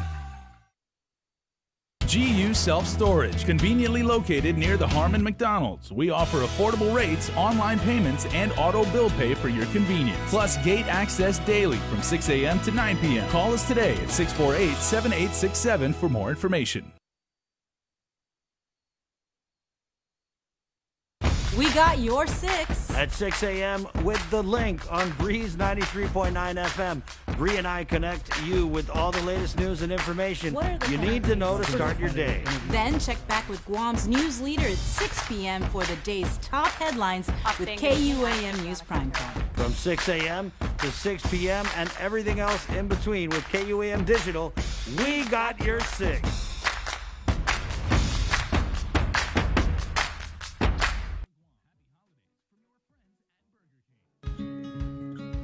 If you plan on leaving your house, don't forget your face mask.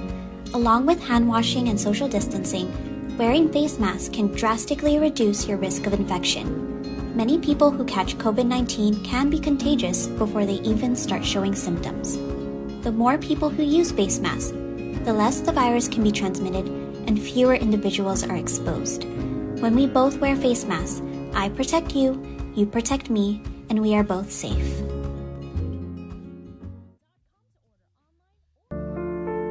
These are some of the signs that someone is thinking about suicide. Talking about wanting to die, excessive guilt or shame, and feeling like a burden to others. Feeling empty, hopeless, trapped, or having no reason to live. Feeling extremely sad, anxious, agitated, or full of rage with unbearable emotional or physical pain.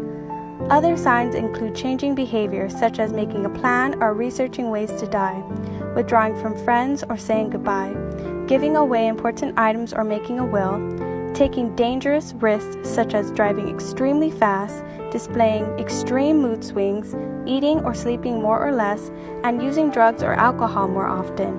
If you or someone you know is showing these warning signs, get help as soon as possible. Call Guam Behavioral Health and Wellness Center's crisis hotline at 647-8833 or 4. Introducing your guest, the one and only Sabrina Salas Matanani, Andy Wheeler in the Zoom, and Jason Salas here in the studio. Welcome back to The Link. All right. Welcome back, everybody. We're going to go into the Zoom room to talk with Wayne Pacelli. He is the president of the Animal Wellness Action. Good morning, Wayne. Thank you for coming on to the show and joining us. It's a pleasure. Thanks for having me on. So last week, Friday, Senator Pito Terlahi. Sorry, let me turn that off, Jason. I think you're calling me. Whoops. I'm in the room. We can just talk, Jason. So last week, Friday, Senator Pito Terlahi, during a session, had introduced this amendment to Bill 185. It's the PAWS Act. And according to his press release, it would ensure cockfighting is legal under Guam law. So this amendment officially recognizes cockfighting as a cultural practice under Guam law. The amendment passed without objection, and should the measure be passed into law, cockfighting will be preserved for both current and future cockfighters on Guam. And this is a battle that the Animal Wellness Group has been fighting, I want to say, for a couple years now. There was a federal lawsuit and by Sedfrey Linsongen. He was a part of the argument was, cockfighting is a cultural practice, but he was unsuccessful in the federal court. And so I'm wanted to get Wayne on here just to get his reaction about this amendment by Senator Pito Terlahi. Good morning, Wayne. Good morning to you. It's December 21st, of course, and the timing is impeccable. It was December 20th, 1 year ago and 1 day, that the federal law took effect, banning animal fighting all over the country. I want to be clear that it did not single out Guam. It bans animal fighting in every corner of the United States. And since that time, the cockfighting community in Puerto Rico and in Guam sued to try to invalidate this because both Puerto Rico and Guam had legal cockfighting. So this most recent maneuver by the Senate, the state senator, to try to legalize cockfighting is redundant. It already is legal under Guam law. It's just the question of what is the relationship on this issue between the federal government and Guam. And the courts have adjudicated this issue and determined that there is federal supremacy, that the federal government has the authority under the Interstate Commerce Act to forbid cockfighting. And it was a U.S. District Court for the District of Guam and the Northern Marianas that just ruled on this case a few weeks ago.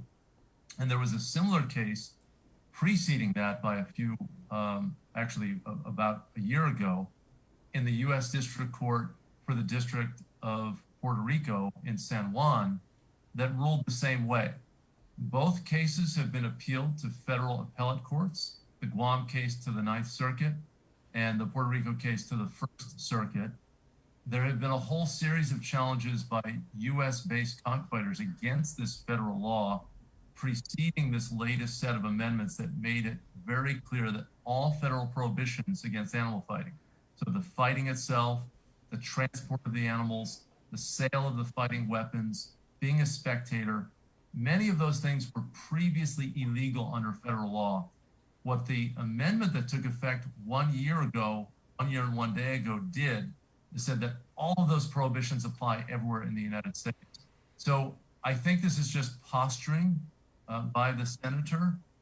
Guam, the reason that this was controversial is that the federal government was superseding the Guam legislature's decision-making on this issue. And I might say that we did a poll to show that Guamanians favor our position overwhelmingly. 61% of Guamanians favor the federal law on cockfighting. 20% oppose, and the rest are undecided. So of those with an opinion, 75% of Guamanians support our position that cockfighting should be outlawed under federal law.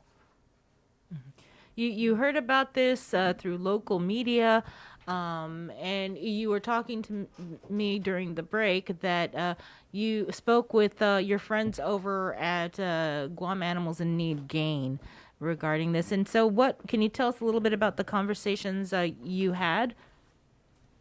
Well, listen, I think that Guam Animals in Need is such an important group. Our poll showed it's a very favorably viewed organization on Guam, that it's doing very important work with strays and fighting cruelty.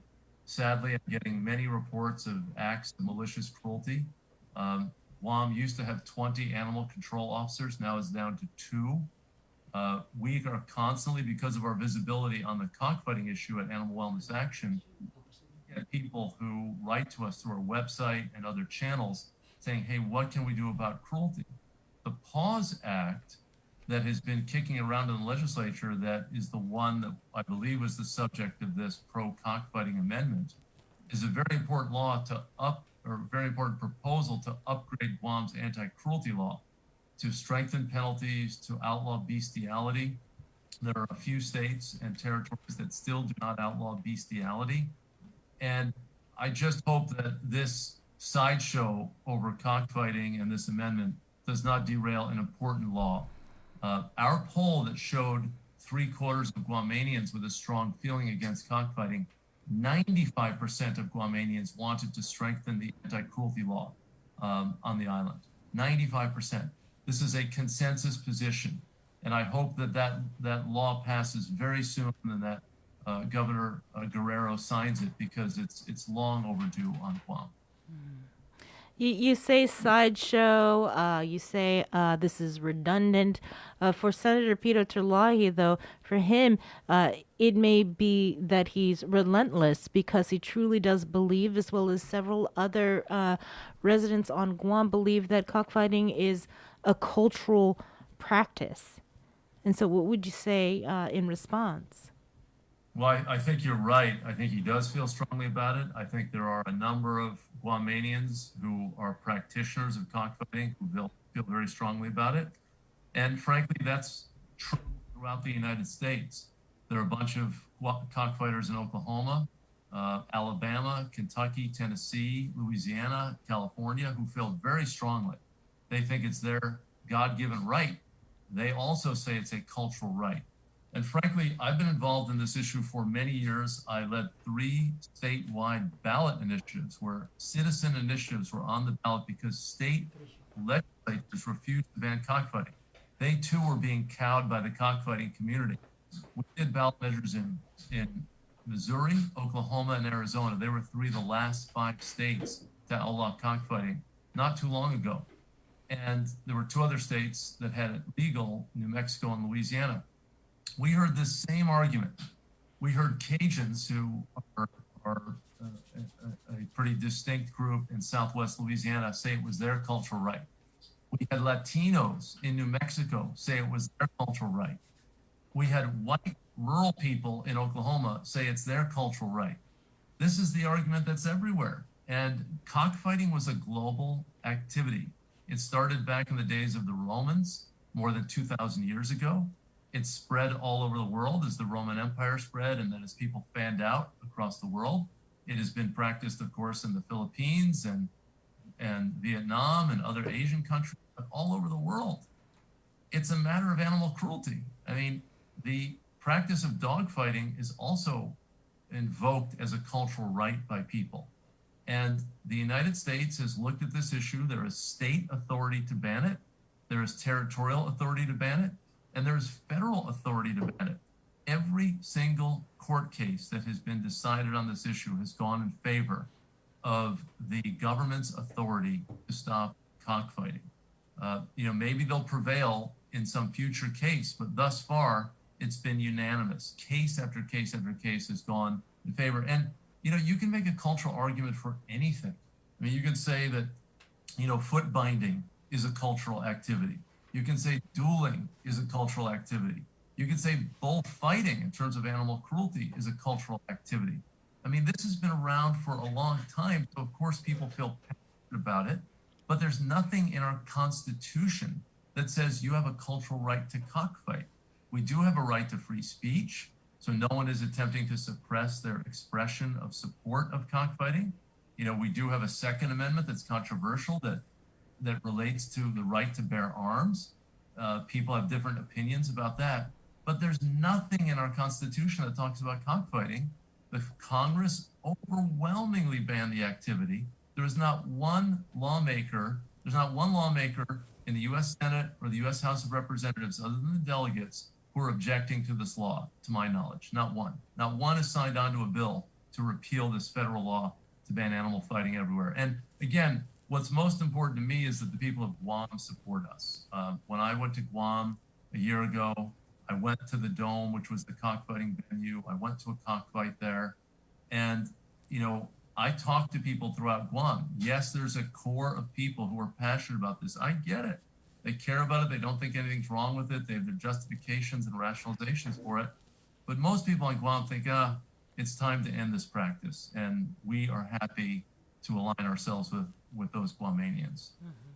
Right, but with this bill, it probably will pass, and it will include, or it does include, this amendment, which Senator Pito Talai says ensures cockfighting is legal under Guam law.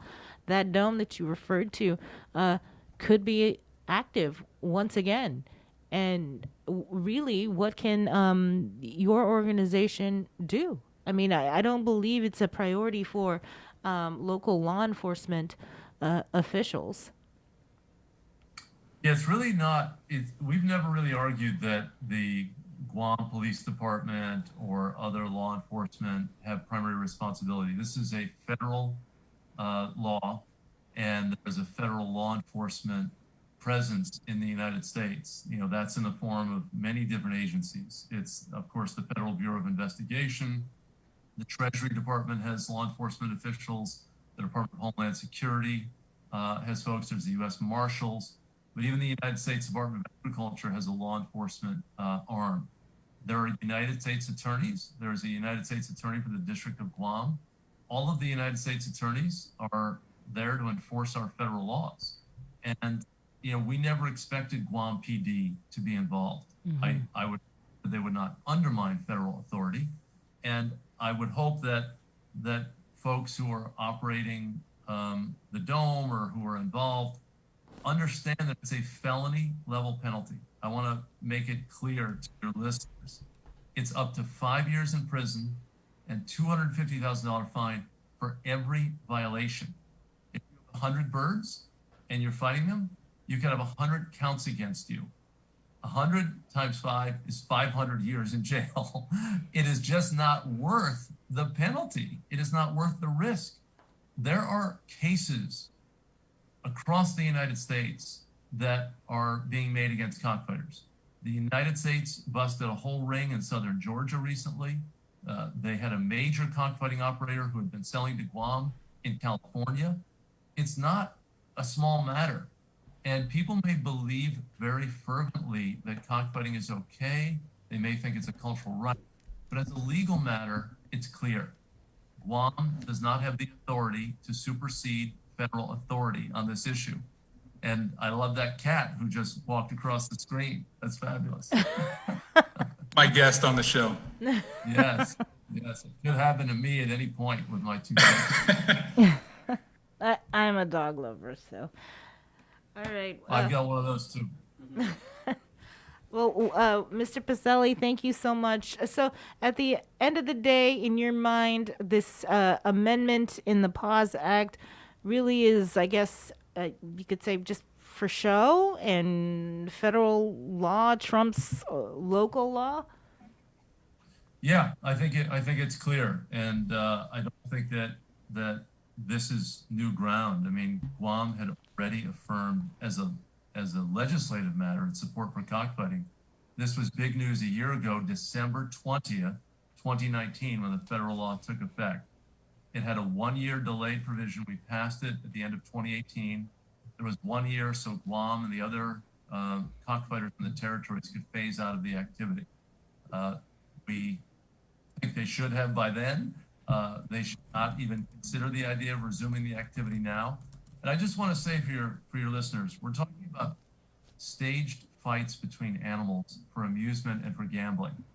Knives or curved ice picks called gaffs are attached to the bird's legs. They're in a pit from which they cannot escape. They're often pumped full of drugs or vitamins to try to stimulate the birds and enhance their performance. And they stab each other with these blades that are attached to their legs. They cut off the natural spur on the bird's legs, and the knives, it's either a short fight or a long knife fight or a gaff fight. They puncture their eyes, they puncture lungs, they, cut their heart open. This is the same morally as dogfighting. When you stage a fight and have dogs kill each other just so you can enjoy the spectacle, there's something wrong about that for the vast majority of Americans, whether they're in Florida or Washington or Guam or Puerto Rico or anywhere. Frankly, all over the world, people are to this. Animal fighting is an archaic practice. We've shed a lot of terrible practices throughout our history of humanity, and it's a darn good thing we have. This is part of our evolution. All right, thank you so much, Wayne. Merry Christmas to you. And thank you so much. Merry Christmas to you and all of your listeners. Hope you have a great rest of the year and look forward to keeping the dialogue going on this issue. All right, thanks a lot. Take care. Again, that was Wayne Pacelli. He's the president of the Animal Wellness Action Group. Stay tuned. We'll have more on the link after the break. Let's get merry during the most wonderful time of the year by making spirits bright. KUAM and its community partners, McDonald's of Guam, Coast 360 Federal Credit Union, Office of the Governor, Island-Wide Beautification Task Force, and the Guam Museum want to highlight your decorations and lights by flooding the social media pages of KUAM with your videos and photos. Finish your holiday setup, snap a few shots or video of your delightful display, and send it to us through social media or email them to promotions@KUAM.com. Check out our posts every Friday or tune in to KUAM News Weekend Edition for a special montage of the submissions certain to be making spirits bright with every broadcast. Warmest holiday wishes from McDonald's of Guam, Coast 360 Federal Credit Union, Office of the Governor, Island-Wide Beautification Task Force, the Guam Museum, and KUAM Communications. Breaking news! This just in, Santa has a combined $4,000 to give away for Guam's best outdoor holiday display. Submit your outdoor display for a chance to win cash prizes. All submissions will be posted on our Facebook page, and the top 10 most liked pictures or videos wins a special cash prize to make your season even brighter. Visit KUAM.com for more details. Let's smoke that, enjoy that cool buzz. Turn on those Christmas lights, put aside your family fights. You know the feeling's right. Let's have a good time. Let's have a good time. Let's have a good time. Let's have a good time. Let's have a good time. Let's have a good time. Let's have a good time. Let's have a good time, yeah. Let's have a good time. Let's have a good time. Christmas days away, 8:25 in the morning. Good morning, Guam, a Monday. And you're back here on the link with us here. We're going to go into our next segment here. This segment will be brought to you by Burger King. Burger King, just a big sponsor, a big supporter of local music ever since we started Live Local Fridays, and now turning into other big things.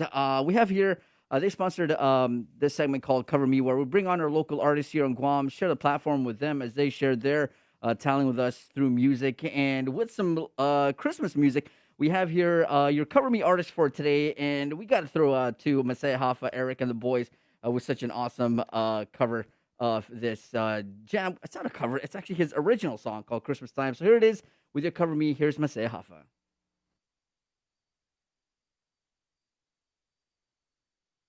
1, 2, 3, 4.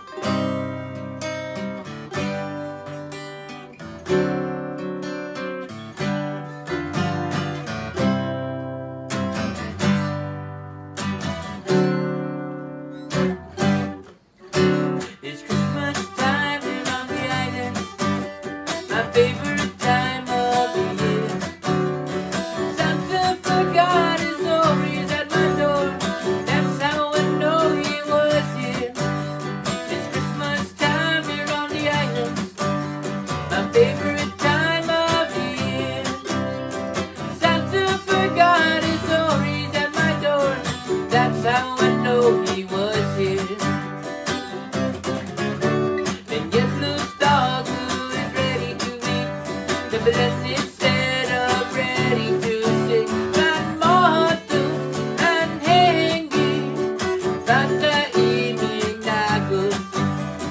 Christmas lights are shining bright. There is no chance of snow. What we got is tropical rain. Marcello's this we know. Oh, it's Christmas time here on the islands. My favorite time of the year. Santa forgot his Ories at my door. That's how I know he was here.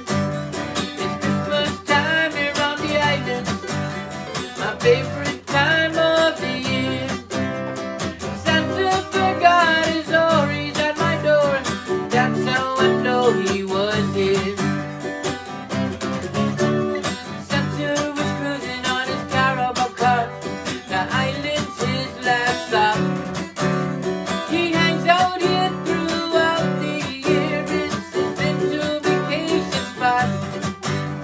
Oh, jungle bells, coconut shells, donde panderetas. Si Jose dan si Maria cantan di novena. Panini ininu Jesus, itaw tamang guarda man mago. Cada matu tempo feliz Pascua, Lisa Mariana. Oh, it's Christmas time here on the islands. My favorite time of the year. Santa forgot his Ories at my door. That's how I know he was here. It's Christmas time here on the islands. My favorite time of the year. Santa forgot his Ories at my door. That's how I know he was here.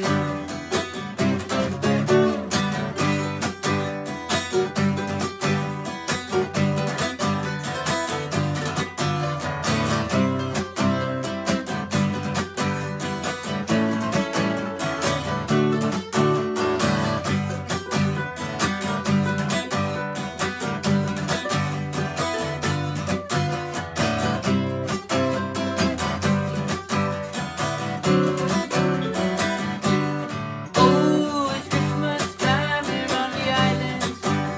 My favorite time of the year. Santa forgot his Ories at my door.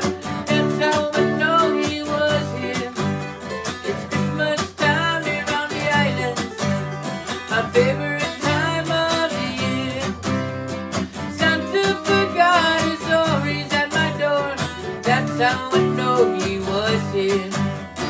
Santa forgot his Ories at my door. That's how I know he was here. Santa forgot his Ories at my door.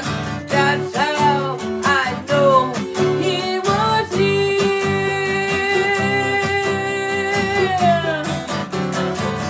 Merry Christmas. Eric Messiah Hoffa, that was Cover Me being brought to you by Burger King. And you know, that song, I think the part that really gets me is Santa forgot his Zori at the door. I think that's as island as you can get with that song. So it's such a shout out to Eric's bringing his local music and everything out to the forefront with and turning it into a Christmas jam. Such a beautiful thing. Speaking of local things, how about local gifts to give? How about a Chamorro cuisine cookbook? Now, if you're looking for a unique gift for your family and friends, give the gift of Chamorro culture and cuisine that'll keep on giving. Now go ahead and order the popular Chamorro cuisine cookbook on chamorrocuisine.com. 8:31, and we are back here on The Link with your host, Sabrina Salas, Matt Tanani, Jason Salas here in the studio, and then out in the Zoom room, we have Andy Wheeler. Welcome back. We are back. And we're going to head back into the Zoom room where we have got Anton Uggen with the Department of Corrections, just checking in with them to see how everybody's doing and how everyone is recovering over at DOC. Good morning, Anton. Morning, Sabrina. Good morning. So where are we at with the recoveries over there, and are there any positives? No, we only have one inmate that still remains under medical attention. He's at GMH. all the remaining inmates have been cleared. So as of now, there is no one in our facility that is positive for COVID-19 at this time. You said one at GMH. Is this how long has this inmate been at the hospital? He's probably been at GMH for maybe 3 weeks. He was one of the originals that went up there. We had a few that went to GMH. I think it got up to as much as 4. And he's the last one that's still there right now. Wow. Is this a male, female? It's a male. Male. It's a male inmate. And is he on a ventilator or an ICU? You know, I know he's at GMH. I know he's in the ICU. I'm not quite sure about a ventilator at this time, but I do know he's in ICU right now. And what about staffing over there at DOC? Are you guys? Is everybody back to work? No, we still have a few that are out, but I think the numbers are down to about 5, maybe 5 or so that are still out. Most of them have already come back to work and cleared out. So I think my last numbers was December 18. We had 2 quarantine employees. Both of them were officers. We have 5 positive employees. Officers. I'm sorry. And of course the one positive prisoner at GMH. So we're on the track for recovery. We expect the other officers to come back, if not this week, probably by next week. So are the renovations though to the dome still going forward? All of the things that were planned during the surge over there, or at DOC, with the tents and all of that? Yes, the dome. Was it last week? They were putting in the aircon for the dome. That should be probably done by this week. Installing it's a pretty big aircon. I think like a 5-ton aircon. And then the warrior tent that we have behind post 16, that tent is already up. I believe it got water already. They were working on the power and the air conditioning for that unit. And I believe the DPW will be here today to continue working on that project. And we hope by the end of the week that project will be completed and ready to go. And so what's the capacity in the dome and in the tent? The dome can fit about 12, depending on how you max it out. Maximum, you can probably put about 60 people. But the best will probably be around 40, not to exceed that many. Because also you have to take into consideration the restroom issues and things like that. So I would say 40 probably would be a comfortable number. And then on the warrior tent, that's a little bit more isolated. That could probably, if depending on how you separated them, probably 15 people maybe. If you decide, it's one big enclosed environment, so probably about 15 maybe. You could maybe squeeze 20 in there if you move the bunk beds closer. So because it doesn't seem like you said you had no inmates with COVID over at DOC. So what's the plan for the facilities? Well, right now again, all of this started, of course, once our numbers started to climb. Right, we needed to move fast in case it really. Our population is just under 600. So if it got that bad, we need to have a plan in place. So that's where the dome and the other warrior tent came into place. At the time, I think we hit 171 at our max, 171 positive COVID inmates. Fortunately, it went down. It did not go up, and it went down. But it doesn't mean that we let our guard down, because it could just take one person coming in, one staff, and we could have another outbreak again. So we're still continuing that, preparing for the worst case scenario and hoping for the best, that it doesn't get that far. Right. But again, we still got to do our due diligence and don't let our guard down.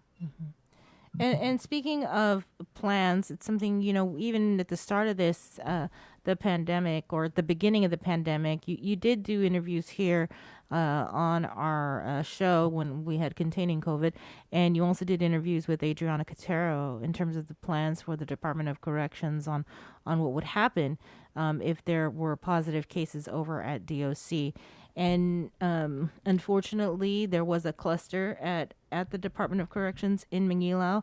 And I wanted to talk about something that's come under scrutiny over at the court. And it was reported in the Post over the weekend, I want to say, about this directive that was issued back in November by the director. Can you tell us what exactly happened? Well, that issue is still ongoing in court. I don't think it's completely been settled. But, again, you got to go back to what was going on at that time.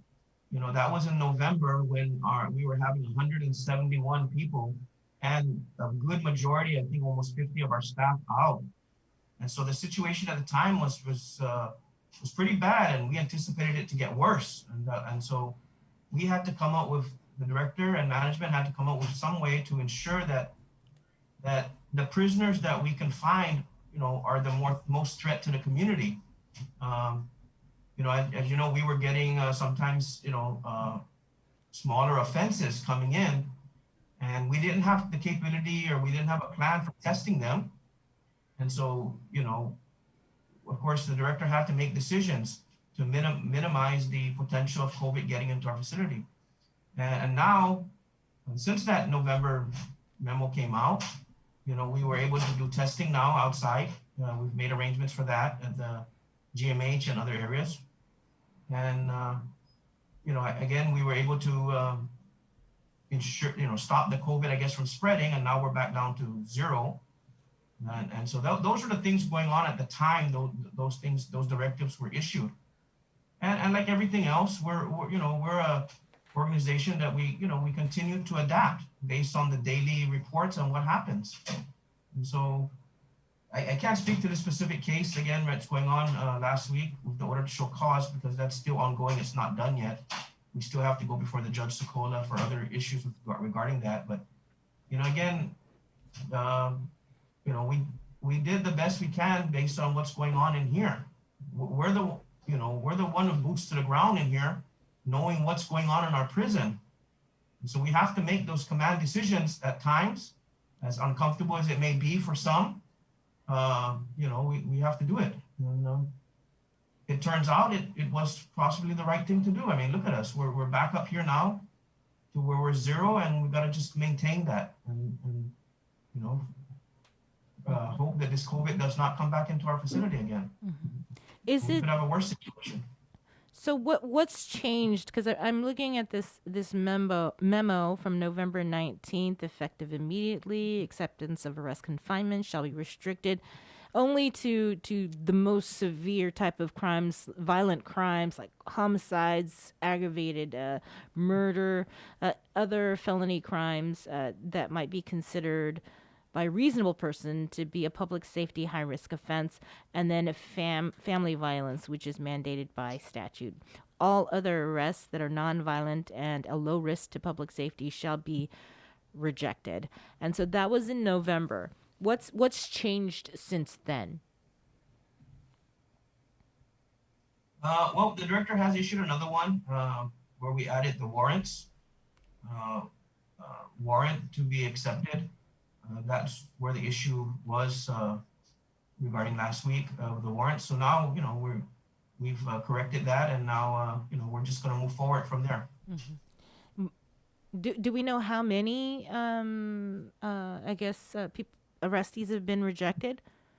Is there a breakdown that DOC has? I don't have that number right now. We're still looking at it, but I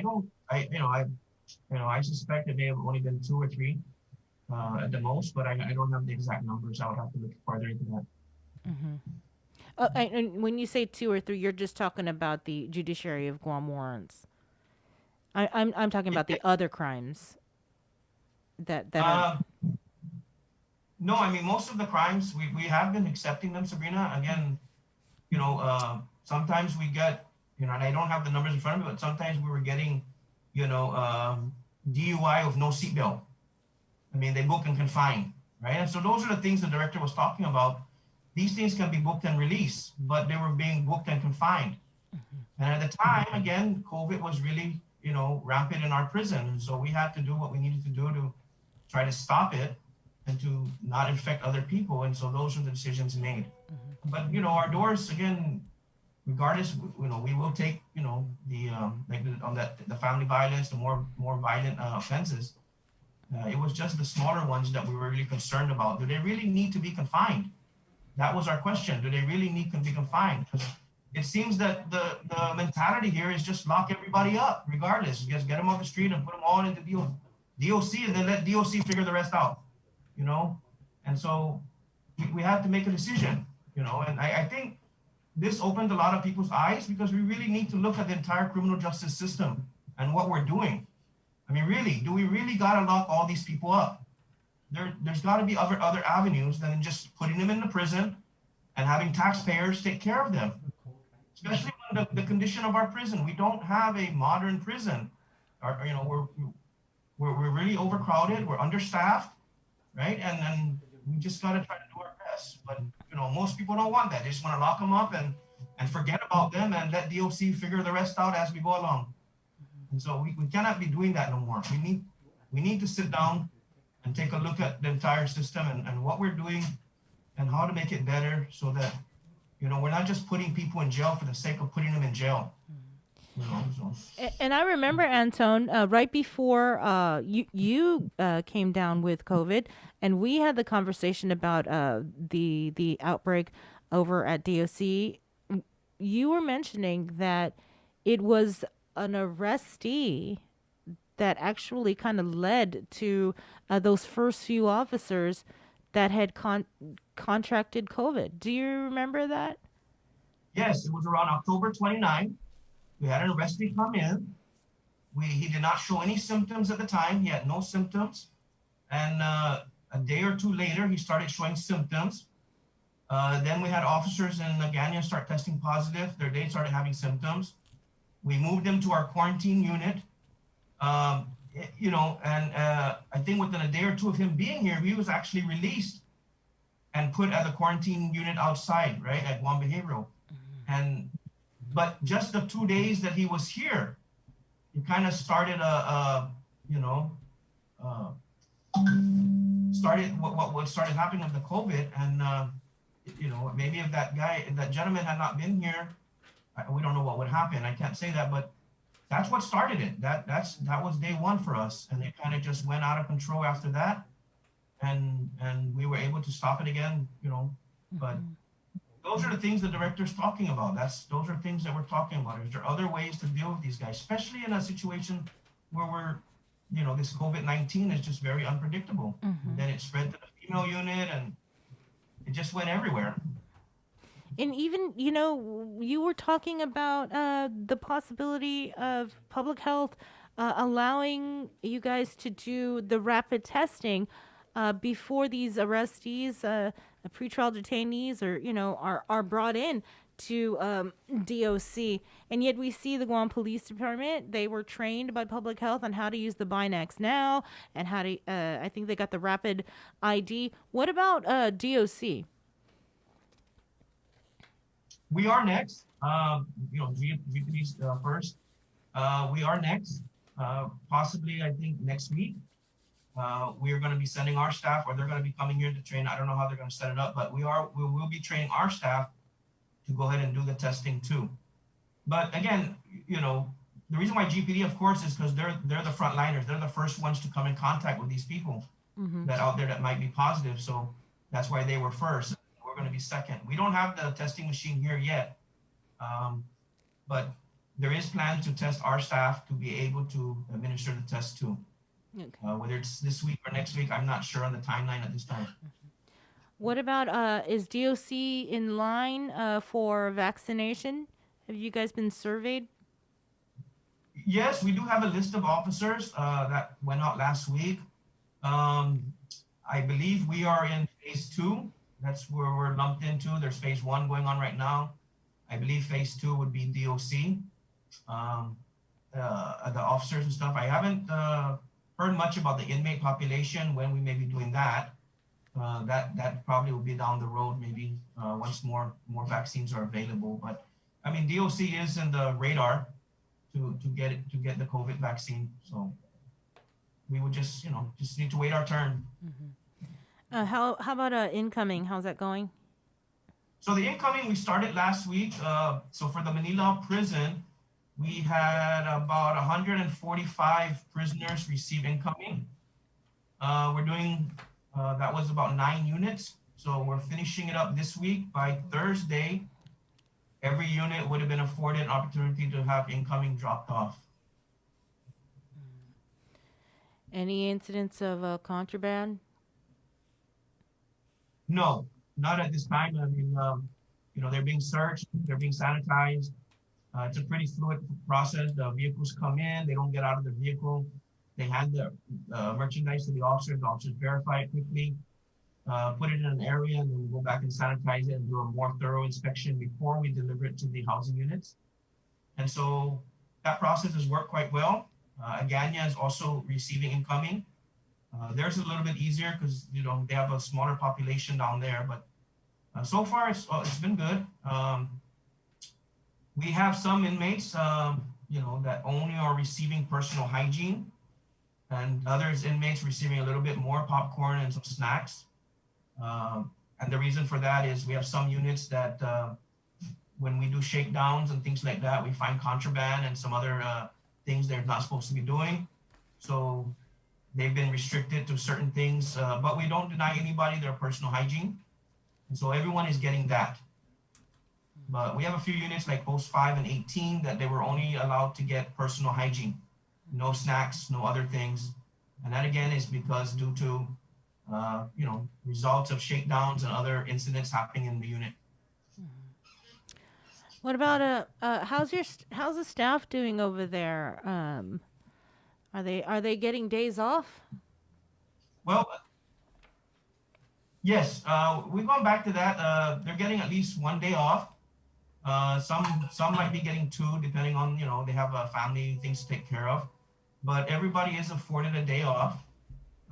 We do have some that they prefer to come to work. They don't mind, but yeah, we are slowly getting back. And again with the Christmas time too, we have to beef up security a little bit more, right? Because it's Christmas, it's the holidays.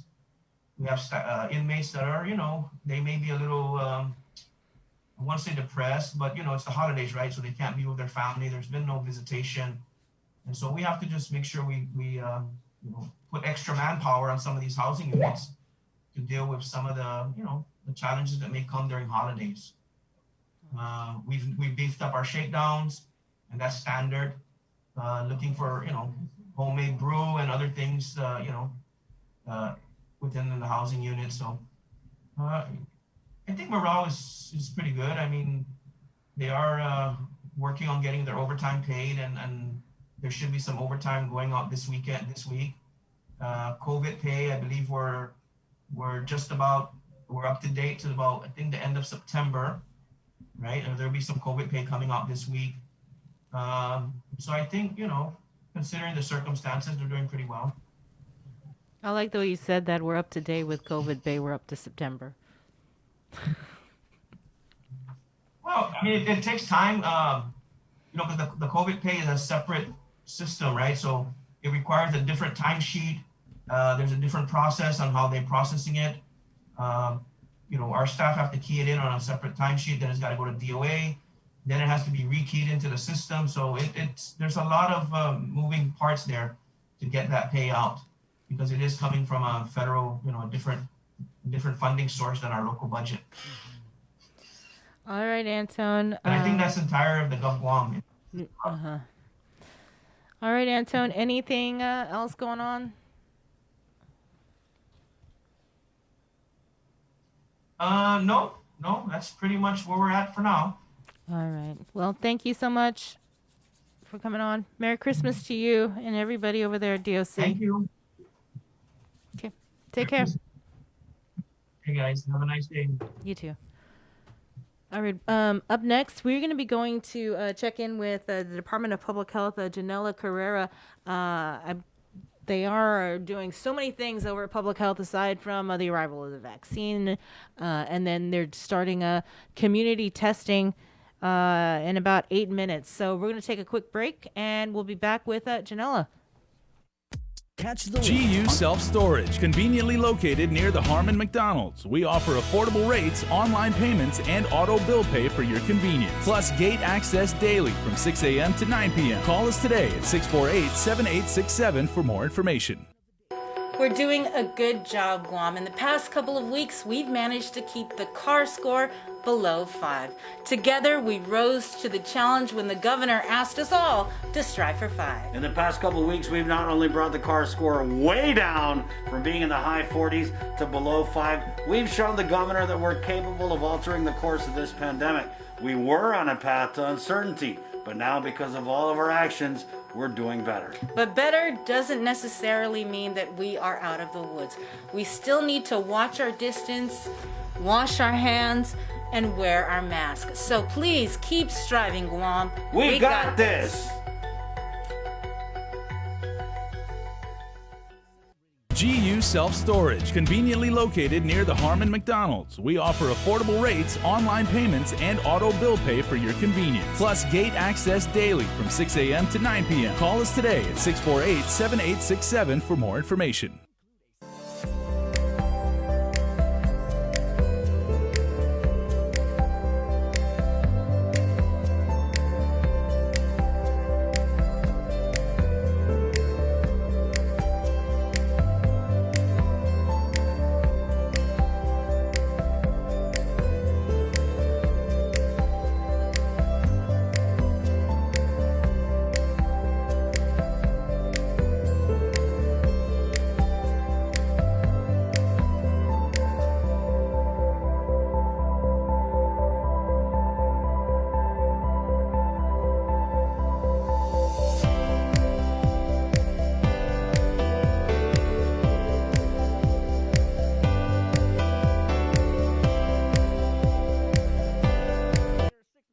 From 9 o'clock in the morning, we're back here with the link. Let's talk about this real quick before we head into the Zoom room with our guests. Again, guys, it's the gift that will keep on giving. I'm talking about the Chamorro Cuisine Cookbook. And if you're looking for a unique gift for your family and friends, give the gift of Chamorro culture and cuisine that will keep on giving. Now, you can order the ever-popular Chamorro Cuisine Cookbook on chamorrocuisine.com. 8:55, we're back here on the show with your host, Sabrina Salas, Matt Tanani.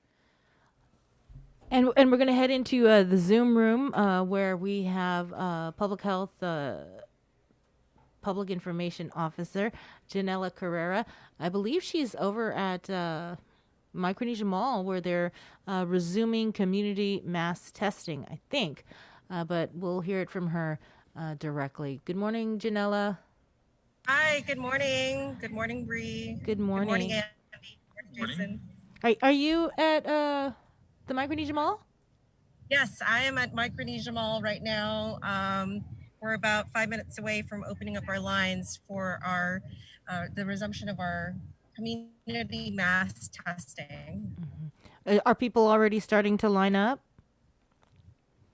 Yeah. We actually have a couple rows of lines already waiting for our virtual doors or our doors to open, or lines to open rather. And you guys aren't just there. You guys are there's another clinic going on simultaneously, right? Yes. We also have at Teason, the old Teason Carnival grounds as well. In Paragata, we have another community mass testing happening over there too. So this test and our car is coming through right now. So. Okay. So this testing follows. This clinic follows the 3 days worth of clinic over at Ukadu High School. How did everything go? Have you guys had a chance to kind of assess the process over there? Yeah, so I think everything, the 3-day clinic, the 3-day vaccination clinic went really well. All three combined, including GMH as well as GRMC, we inoculated about 1,934 people. And it was a very, everything, all the feedback we've heard so far, at least for the Obudu High School one, was great feedback. Very smooth flow. It was ample space. So, made for really great smooth flow in terms of being processed going in, getting through the lines, getting your shots, and then being monitored. And so hopefully when we continue to do vaccination clinics, it'll be the same process. 5 stations, you get in, you walk up to the first station, we take down your name, your information, and then our second station is where we do the questionnaire, and it's the initial health questionnaire.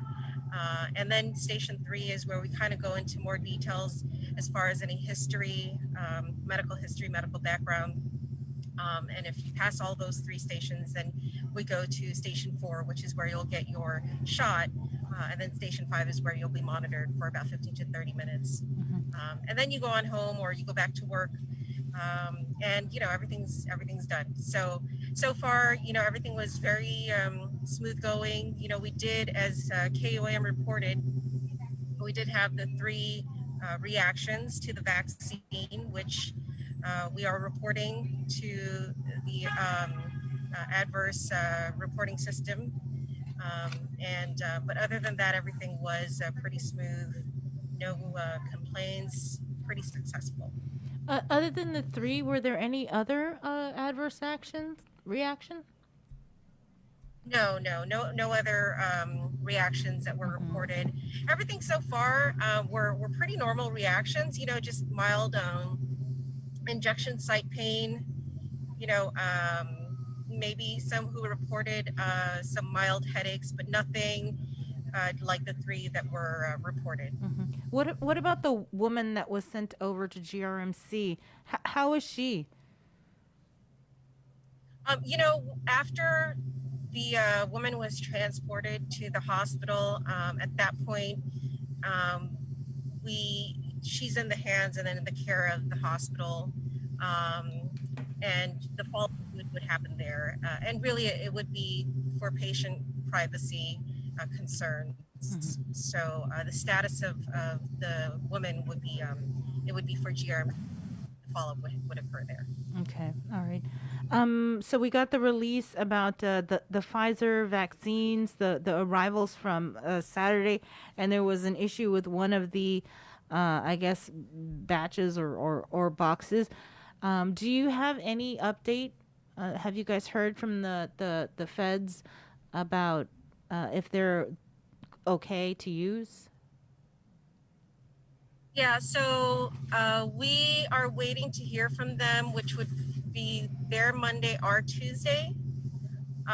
So hopefully by tomorrow, we'll know more on, what the disposition would be with that particular box and what we would need to do with it. But in the meantime, what we are doing is, we've recharged it with dry ice so that we can maintain those ultra low cold temperatures to ensure that it's viable.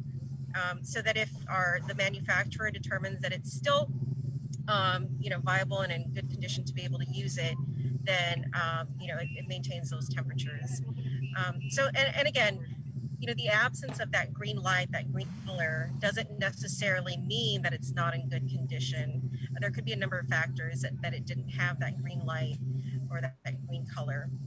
So we're just waiting for further guidance from the manufacturer to let us know when they conduct their own investigation to determine what happened. That GPS-enabled thermal sensor is placed in every box. And that's the neat thing about it being GPS-enabled. They can also do their own investigation from where they're located to determine what really occurred or transpired during shipment, during the delivery of that particular package to Guam.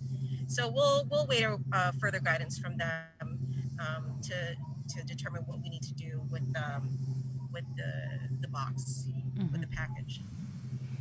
For the priority group, the phase 1 that have been vaccinated so far during the 3 clinics, it's also inclusive of other essential workers, right? Like GFD, GPD. Is that right? Because I want to say I've seen pictures of not just healthcare workers. Yeah, so phase 1A is, the healthcare personnel, and then of course the long-term care facility residents. So that's where we're moving into next. We've already reached out to like St. Dominic's, those nursing home residents. So we'll be coordinating with them to ensure that those residents receive their inoculations of the vaccines. And then the VAPBC, the vaccine committee, meets today, and we'll start discussions on phase 1B.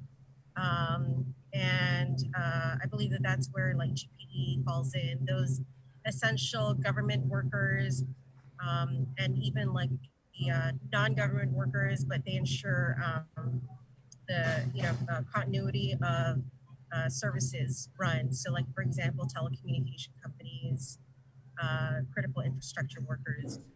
So we'll start planning for phase 1B, and that's what's on the horizon next. Janella, good morning. I wanted to ask, we've talked so much about how, phase 1A, those vaccines are spoken for, but you've only given out so many of them. At what point do those unused vaccines, do they get rolled over into the next phase, or is there a time limit for people to go and get it, or how is that working? So we've given out 1,934 for phase 1A, but we're actually not necessarily complete with phase 1A. In fact, we are actually in discussions about the possibility of holding maybe another vaccination clinic for phase 1A, possibly like a last minute type of phase 1A call out. So it would be like your last chance, not a last chance, but if you weren't able to come out during the 3-day vaccination clinic for phase 1A personnel, healthcare personnel, then we'll have another vaccination clinic. You can come on out because, when we did our initial survey, we did identify that for the phase 1A category, there may be about 2,600 people that fall under that group. And we did inoculate about 1,934. So there may still be some healthcare personnel out there that may have missed that first 3-day clinic opportunity. So whether or not there's any leftover, we'll take that count. We'll take a look at it. And we did receive that second shipment. So that second shipment of 7,800 doses plus the 3,900 that we received of the first shipment, that actually completes our allocation for the month of December. So that's the 11,700, which we've already identified with fully immunized 5,850 people. And then once we move into January, we'll wait for word on what will be authorized or to place our order for the month of January. And what about the Moderna vaccine? Any word on that one? So now that it's been given the EUA approval, or it's been granted EUA, it goes through the same process as the Pfizer vaccine. Now we're receiving word that nationwide shipment has been triggered because of the EUA approval. So we're also waiting to receive word on when Guam will be set to receive the Moderna vaccine. So it could be any day now, just like with the Pfizer vaccine. So hopefully in the next few days or week, we'll be receiving our Moderna vaccines. And then, but again, just like the Pfizer vaccine, we still need to wait for the ACIP recommendations for how to use and administer the Moderna vaccines. And then on top of that, we still need CDC approval of the ACIP recommendations. So once all of those are in place, then we can start planning for the distribution and administration of the Moderna vaccines as well. Janelle, are you part of And the? were those? Go ahead, Andy. Oh, sorry. Were those numbers for the Moderna factored into this phase thing, or are you going to get a whole nother phase or group of people for when those vaccines come in? No, they're all part of the same, once we have Pfizer vaccines, Moderna vaccines, all of those will be all of the same, number. They're all going to be part of the same pot. We're not going to, set one aside, Moderna, one Pfizer for one group of people. It's not like you get to choose which vaccine you want to take. It's whatever's available. That's what will be given to, the phases, the groups. All right. Janella, so are you part of the vaccination? I'm sorry? Are you part of the vaccination? Am I part of the vaccination? You know what? So at the end of the day,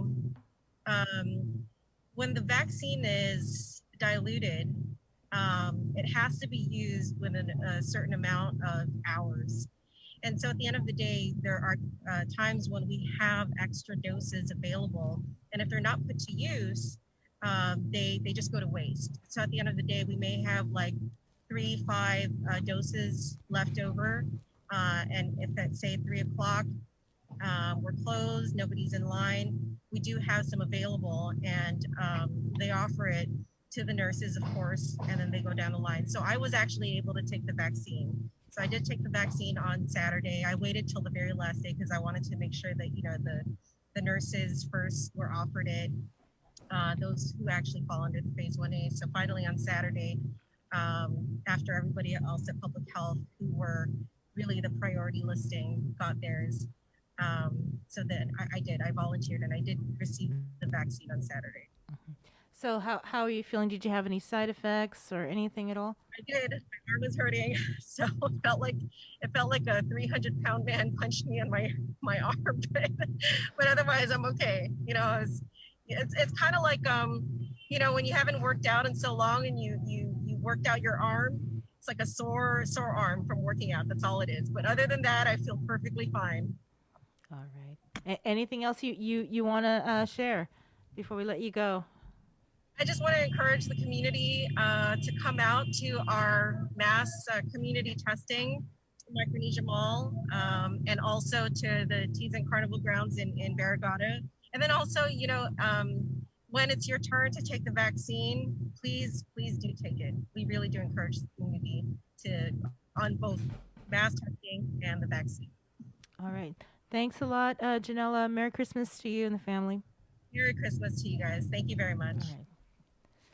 Again, mass testing, community mass testing is being available now until I want to say, is it 12 noon? Look at this. It's from now until 12 noon over there at the Micronesia Mall, the Ross Parking Garage, and over at the Tees and Carnival grounds. They are giving 300 tests. They will be available at both sites. It is on a first come, first served basis. And I believe it's the Binax now. And those are the ones that they don't really hurt. They just put a Q-tip up your nose, not as deep as the PCR. Oh, they don't swab your brain? Yeah, Okay, they don't good. swab your brain, and it takes 15 minutes. You know the results. It's really quick. Well, it depends on how long the line is. But yeah, I've done that one, and yeah, it doesn't hurt at all. The PCR. And the Yeah, so PCR go get tested, guys. If you haven't been tested in a while or you've never been tested, go do it. This is just to track it. We need these numbers so we can see what the virus is doing. It's going to help public health. It's going to help you and your family be safe. And I think it's just a great idea for everyone. Take the family. I believe she said 4 per car. Go get tested. If you've done any kind of outside contact or visited other family members, please get tested for your safety and for everyone else in the community. Again, up until 12 o'clock, Micronesia Mall and over at the Teton Carnival grounds. We're going to take a break, but up next, we're going to introduce you to someone that I really admire, Sarah Phyllis Camacho, who's joining the Bree Holiday Baking Club. It's Breeze. Let's get merry during the most wonderful time of the year by making spirits bright. KUAM and its community partners, McDonald's of Guam, Coast 360 Federal Credit Union, Office of the Governor, Island-Wide Beautification Task Force, and the Guam Museum want to highlight your decorations and lights by flooding the social media pages of KUAM with your videos and photos. Finish your holiday setup, snap a few shots or video of your delightful display, and send it to us through social media or email them to promotions@KUAM.com.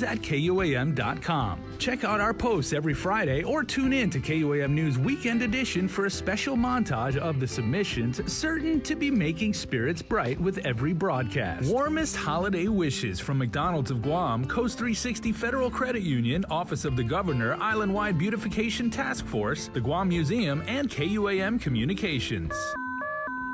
Breaking news! This just in, Santa has a combined $4,000 to give away for Guam's best outdoor holiday display. Submit your outdoor display for a chance to win cash prizes. All submissions will be posted on our Facebook page, and the top 10 most liked pictures or videos wins a special cash prize to make your season even brighter. Visit KUAM.com for more details.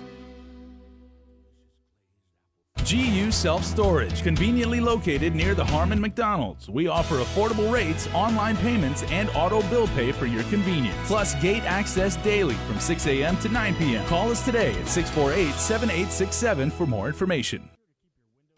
We're doing a good job, Guam. In the past couple of weeks, we've managed to keep the CAR score below 5. Together, we rose to the challenge when the governor asked us all to strive for 5. In the past couple of weeks, we've not only brought the CAR score way down from being in the high 40s to below 5, we've shown the governor that we're capable of altering the course of this pandemic. We were on a path to uncertainty, but now because of all of our actions, we're doing better. But better doesn't necessarily mean that we are out of the woods. We still need to watch our distance, wash our hands, and wear our masks. So please keep striving, Guam. We got this.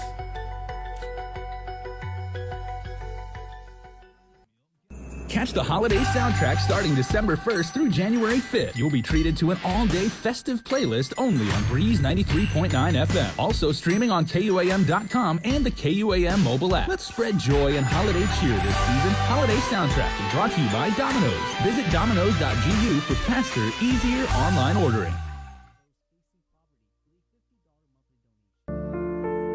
These are some of the signs that someone is thinking about suicide. Talking about wanting to die, excessive guilt or shame, and feeling like a burden to others. Feeling empty, hopeless, trapped, or having no reason to live. Feeling extremely sad, anxious, agitated, or full of rage with unbearable emotional or physical pain. Other signs include changing behavior such as making a plan or researching ways to die, withdrawing from friends or saying goodbye, giving away important items or making a will, taking dangerous risks such as driving extremely fast, displaying extreme mood swings, eating or sleeping more or less, and using drugs or alcohol more often. If you or someone you know is showing these warning signs, get help as soon as possible. Call Guam Behavioral Health and Wellness Center's crisis hotline at 647-8833 or 4.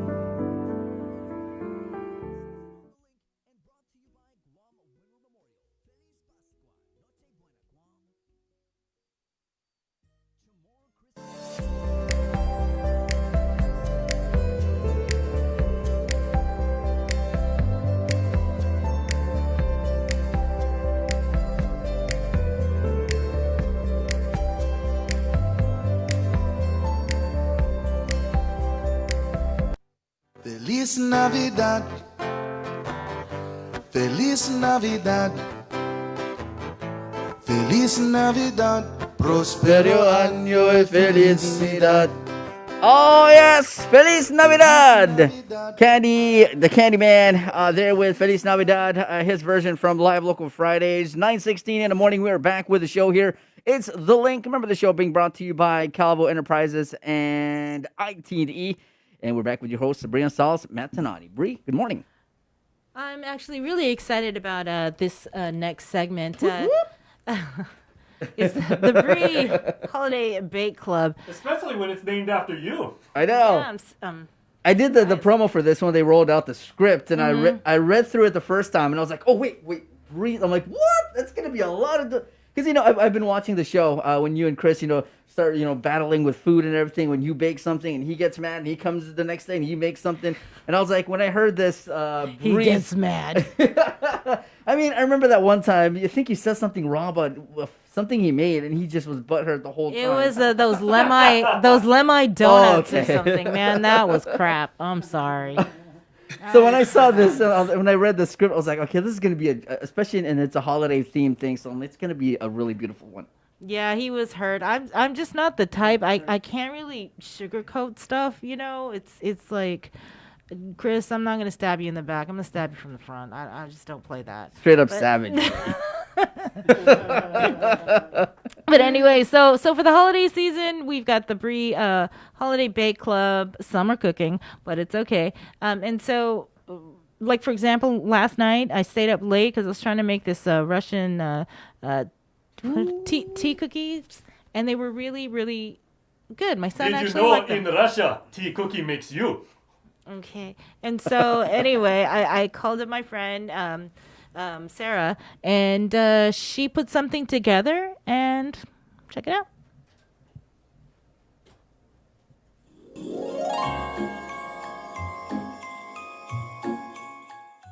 Happy day and welcome to Sasa's Kitchen. Today we're going to be baking, and I don't do a lot of baking in this kitchen, so I invited my sister friend who's an incredible baker, and she's going to be helping us learn how to make some Hasselbeck butternut squash. It's a really good, tasty, delicious, super flavorful meal to serve at your family Christmas gatherings, and it's also really healthy. Super cheap also.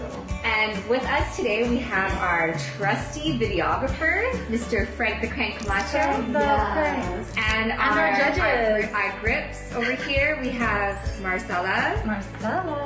And Rocky. So what do we do first? First, we will peel the squash. It's kind of big. You want to get one that is enough to feed however many people. And then we'll chop it in half, de-seed it, and put it on the tray. Okay. You can use a machete too Okay. if you like. You can also microwave your squash to make it easier. I didn't tell Sarah that though. Teamwork makes the dream work. There we go. Now we're gonna de-seed it and then we'll peel the outside.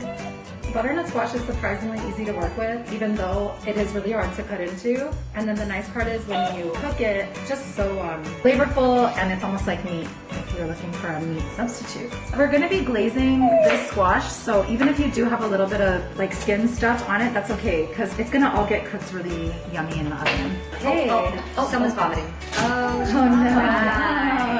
Right. Before you put it in the oven, you're supposed to glaze it for flavor. And what that glaze consists of is 2 tablespoons of melted butter, 2 tablespoons of honey or maple syrup, but this is maple syrup. I'm using maple. 2 minced garlic cloves, and some chili peppers that I got from Pizza Hut, and some fresh thyme. So about like 2 or 3 sprigs, the little leaves are called. Yeah, we're only going to glaze half of the mixture. So you can use a glazing brush, or you can get one of these at Home Depot. A paintbrush. And it will do the job perfectly. Oh, that's great. Yep, that's good. Perfect.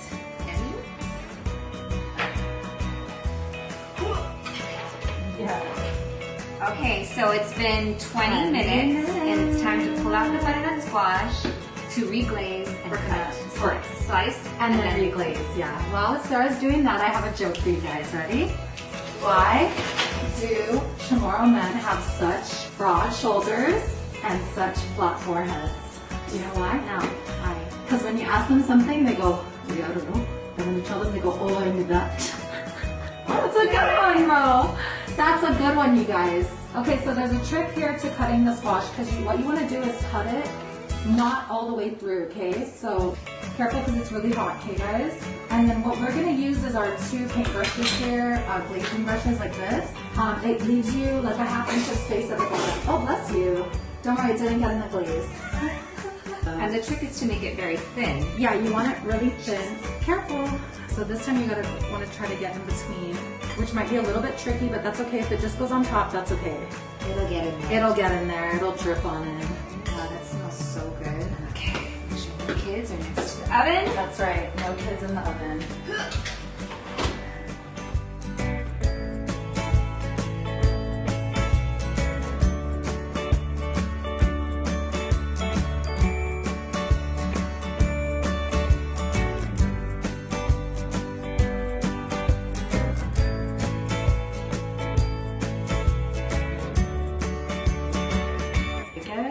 This is the moment of truth.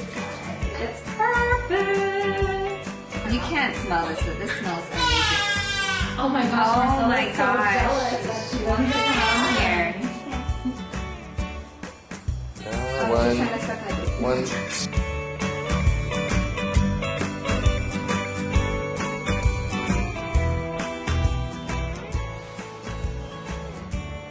Just adding that. Oh my god. That's so good. Okay, baby, ready for this? Good job.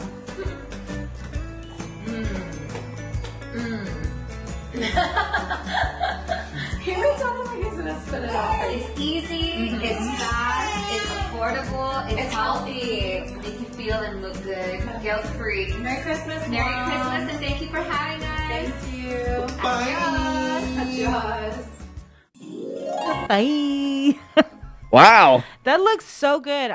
Thank you, Sarah, Callan, and Frank. It looks really good. It's a Hasselback butternut squash. And if you want the recipe or you want to watch it again, share it. It's on our Twitter, it's on our YouTube, it's on our Instagram, and it's on Facebook. Everything we have is at KUAM News. And this is the first in a week-long series of notable people in the community who has really, really good holiday recipes. Right. So make sure to share it and make it yourself, because that looked amazing. Yeah, I think I'm gonna try making it. Yeah. Your cardigan, actually, your sweater is kind of like butternut squash color. Yes. Really? Yeah. This is like more mustard yellow. Or straight up, hot mustard, which... Hot mustard. Thanks, Ace. Okay, Andy, help. All right, here in the Zoom room where, of course, all the cool kids hang out. And over the weekend, we got a press release from Senator Amanda Shelton about a recent inauguration of a different kind. It's the 33rd Guam Youth Congress, and we have some of our Congress people joining us here in the Zoom room. All of you, a good morning. Welcome to the show. Good morning. Good morning. Good morning. So, pretty big honor to be inaugurated into the Guam Youth Congress. Before we get to your individual roles, I'd like to talk about the Guam Youth Congress as a whole and what its role is in the community and for you, the youth, and how you got interested in it. Okay. I think I could start. So the Guam Youth Congress is an action body organization. We are under the Guam legislature. And essentially what we do is we have a representative from every school and every village. They represent the constituents in their village, roughly ages. To be a representative, you have to be 14 to 24. That's the time you age out. But what we do is we introduce legislation, kind of like how our senators do.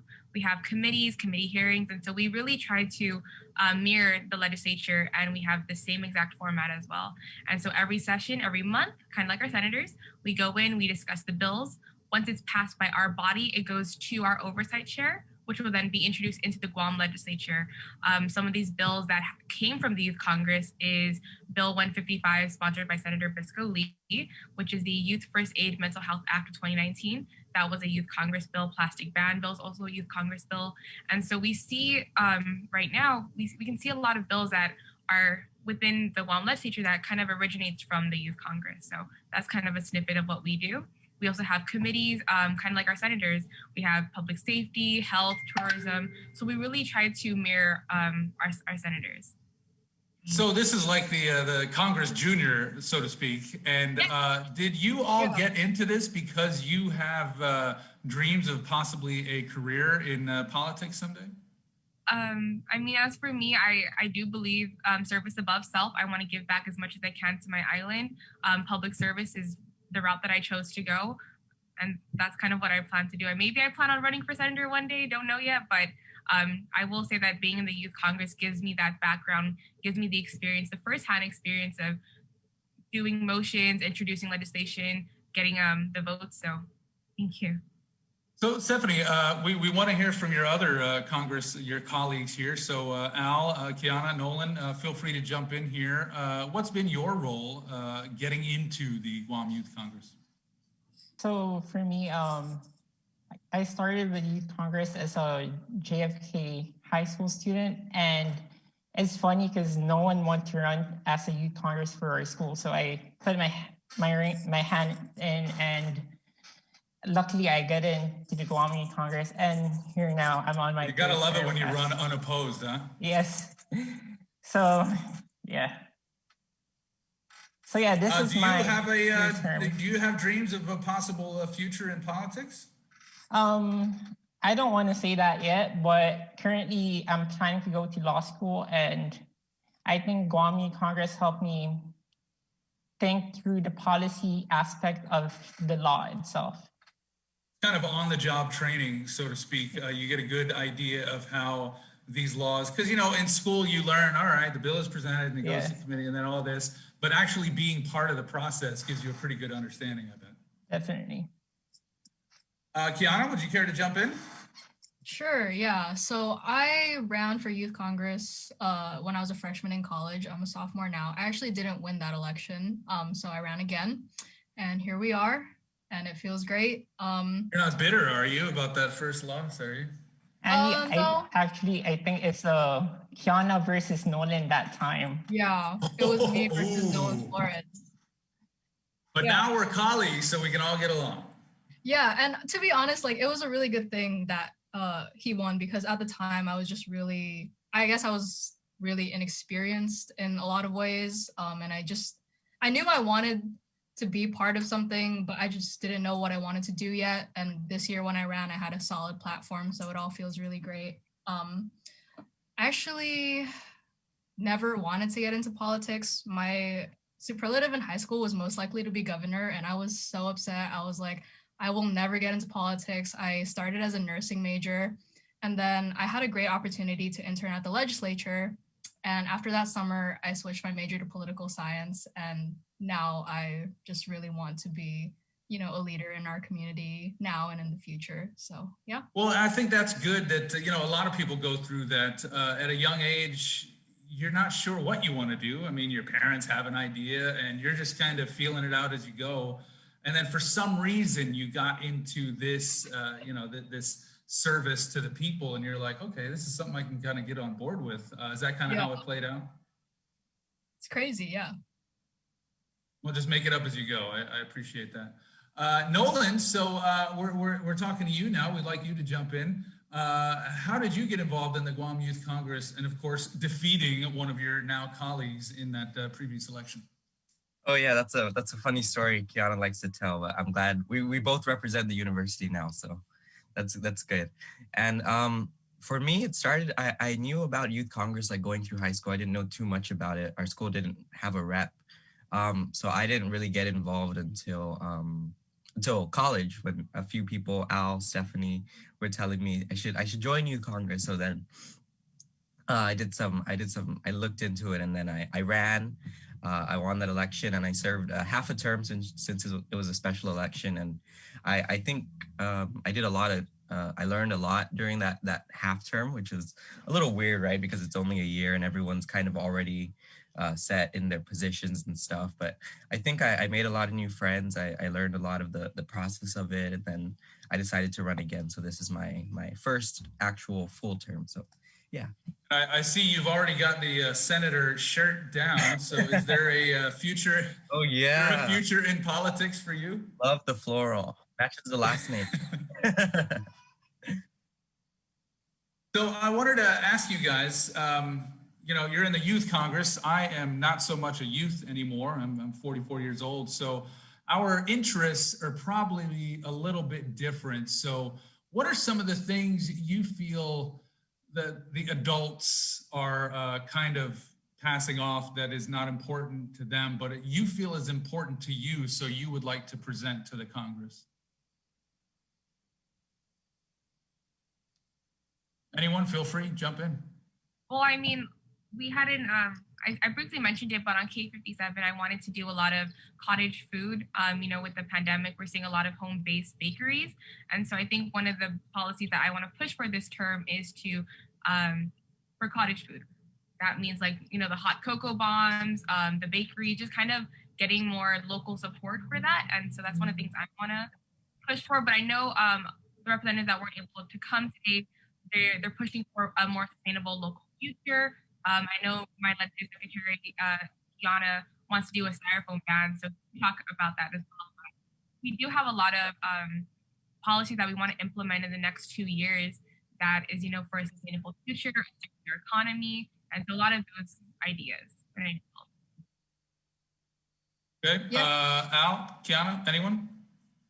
For me, hopefully keeping our college education and healthcare more affordable, and as well as reforming the youth justice system, basically. And I know that UIA has been working on that, and I have some ideas on how to make the youth system better. Yeah, I think Madam Speaker summed it up at her inauguration address. A lot of us, we might not all have an interest in politics or being leaders, but we have these individual interests related to climate change, decolonization, that really, once we put it together, once we learn about each other's issues, and more importantly, the solutions, that's when we put forward that voice of the youth, right? That's really powerful to let the adults know what we want, yeah.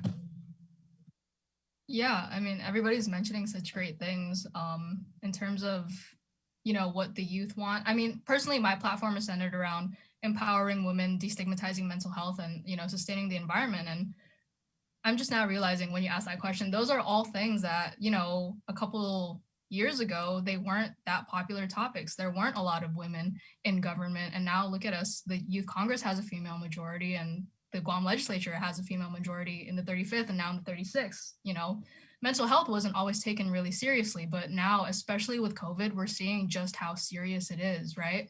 And in terms of sustaining the environment, you know, the new plastic bag ban actually just got passed, which again, I believe started in the Youth Congress. And it's great to see, because those landfills, they fill up, and you know, in the future, we're the ones that's going to have to take the brunt of that. It affects us, you know, in the next 50, 60 years, we'll be here. Some of the older adults won't be here. So, you know, yeah. I feel like that was directed at me, Kiana. I don't know what you're talking about.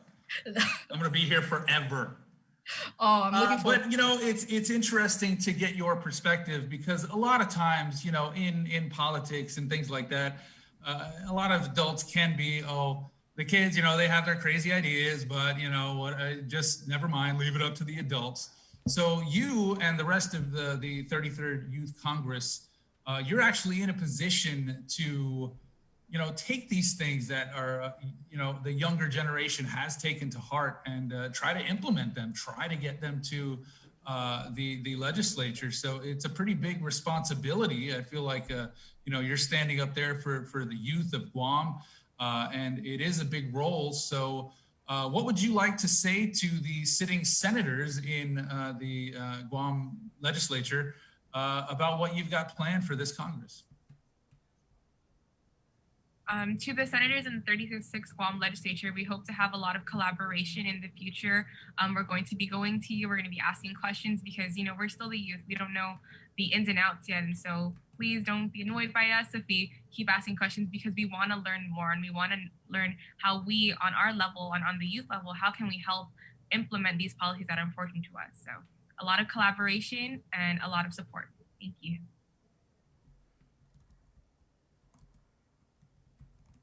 Nolan?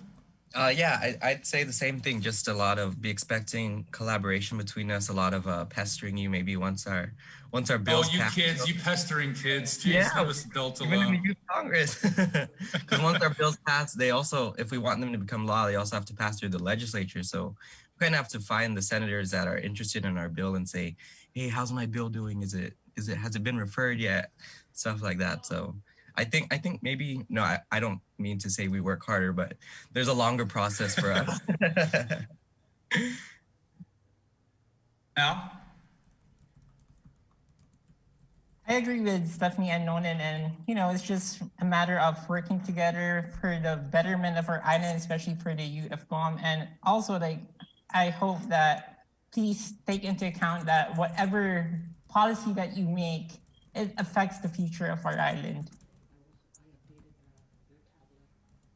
Yeah, it really does. Kiana? Yeah, to the 36 Guam legislature, everybody said it already. But for me personally, it's my first term, so I'm planning on making a lot of noise. So please don't close your curtains, open them up. I listen to all the things that me and, my constituents and all the youth have to say, because I know we hear it all the time, right? Where it's like, oh, but you're just kids, what do you know? But I think you'd be surprised just how much we actually know. So I'm looking forward to it. Well, as you all said, these problems that we're all facing now, they're going to be handed off to you in the future. So we need to ensure that, this success we have continues, and you're part of the group that's going to be, bringing those issues up and then passing that on to the next Congress. So like I said, a lot of responsibility. And before we wrap this, I wanted to ask you all, kind of put you on the spot. But is there one particular senator in, current or previous Guam legislature that you really looked up to and kind of led you down this path? I'd like to go first. Okay. So I told the story earlier about how I got an internship in the legislature, and that's what put me here. And the senator that I was under for that, and that I'm still currently under, is Senator Regine Bisco Lee. She unfortunately she didn't run again, so she doesn't have a seat in the 36th, but she has just been such a great, female mentor in my life. I've never had, even when I took a break from interning for her, and she still contacted me like, hey, do you need anything? Let's come and talk, have a coffee. And, it's just those little things that really made me feel like this is where I'm supposed to be. And when you're young, I think that's a really important feeling to have. So Senator Lee, I think she's hosting K57 right now, so she won't see this, but thank you so much. You're one of the reasons I'm here, and I'm gonna make you proud. So let's do it. And I'm gonna stand up and stand out. So let's do it. I guess for me, I really want to thank Speaker Tina Munoz Barnes. I've been in the Youth Congress for like the last 5 years, and every time I go to her asking for questions, she will help me as much as she can. So she's been a really great mentor in my life and in my progress coming to this moment. I do look up to her so much that I wanted to run, and I became Speaker of the Youth Congress. So I really have to thank her for always answering all my questions, helping me whenever I needed help with bill formatting. And so I really want to extend my appreciation to her because she has done so much for me to get me to this point. Fantastic. Al? For me, it will be Senator Amanda Shelton, because me and her, I kind of interned for her for a few months, and I like how we both worked on the same issues like college and for the youth, and of course the senior citizens. And that's why I look up to her. Nolan? Yeah, so for me, might be a little funny because I'm actually registered as a Democratic Socialist in the GYC, in the Guam Youth Congress. So an even more progressive Democrat, right? But my journey started in the Public Policy Institute created by Speaker Tina Munoz Barnes, or recently by Speaker Tina Munoz Barnes, yeah, formerly by Speaker Judy Wampat and Senator Will Castro. So it's Senator Will Castro who I interned with, and he was very instrumental in, shaping my ideas as a leader, my style of leadership, and he still provides a lot of that support today, a lot of the encouragement, and just always offering that, like these guys said, that helping hand when I need. So yeah, thank you, Senator Castro. He won't be in the 36th, but I look forward to what he's doing next, and I hope to maintain that relationship with him. Yeah. Good. Being able to reach across the aisle, I feel like we need a lot more of that in today's day and age. And, you know, the four of you and the rest of your youth Congress, you have some great role models to look up to, and you've been able to be mentored by these wonderful people. And hopefully someday you'll be able to mentor another younger person getting into the Guam Youth Congress. So we're looking forward to watching your careers, and we're looking forward to watching the legislation that you propose. And congratulations, and thank you all for joining the show. Thank you so much. Thank you for having us. Send out everybody. Merry Christmas. Happy holidays. Happy holidays. Merry Christmas to all of you. Thank you very much. That is the newly inaugurated 33rd Guam Youth Congress. Well, 4 of them at least. And it's nice to talk to them and see what's on their mind. So we are going to take a break right now. The link will be back after this. Let's get merry during the most wonderful time of the year by making spirits bright. KUAM and its community partners, McDonald's of Guam, Coast 360 Federal Credit Union, Office of the Governor, Island-Wide Beautification Task Force, and the Guam Museum want to highlight your decorations and lights by flooding the social media pages of KUAM with your videos and photos. Finish your holiday setup, snap a few shots or video of your delightful display, and send it to us through social media or email them to promotions@KUAM.com. Check out our posts every Friday or tune in to KUAM News Weekend Edition for a special montage of the submissions certain to be making spirits bright with every broadcast. Warmest holiday wishes from McDonald's of Guam, Coast 360 Federal Credit Union, Office of the Governor, Island-Wide Beautification Task Force, the Guam Museum, and KUAM Communications. Breaking news! This just in, Santa has a combined $4,000 to give away for Guam's best outdoor holiday display. Submit your outdoor display for a chance to win cash prizes. All submissions will be posted on our Facebook page, and the top 10 most liked pictures or videos wins a special cash prize to make your season even brighter. Visit KUAM.com for more details.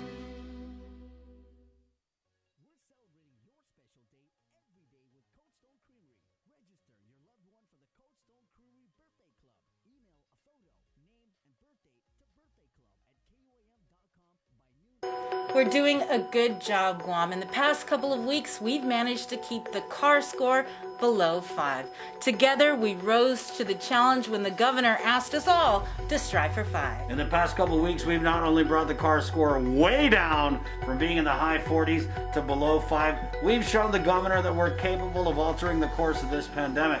We were on a path to uncertainty, but now because of all of our actions, we're doing better. But better doesn't necessarily mean that we are out of the woods.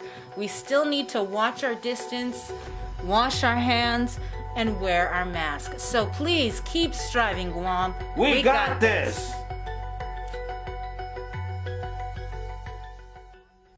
GU Self-Storage, conveniently located near the Harmon McDonald's. We offer affordable rates, online payments, and auto bill pay for your convenience. Plus gate access daily from 6 a.m. to 9 p.m. Call us today at 648-7867 for more information. Catch the holiday soundtrack starting December 1st through January 5th. You'll be treated to an all-day festive playlist only on Breeze 93.9 FM. Also streaming on KUAM.com and the KUAM mobile app. Let's spread joy and holiday cheer this season. Holiday soundtrack is brought to you by Domino's. Visit domino's.gu for faster, easier online ordering. We got your 6 at 6 a.m. with the link on Breeze 93.9 FM.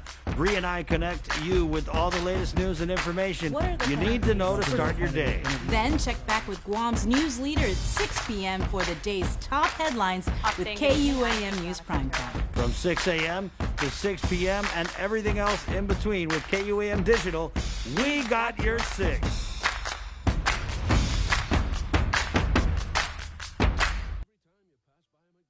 Hafaday and Mabuhay, I'm Ann Pobutsky. I'm the territorial epidemiologist for Guam.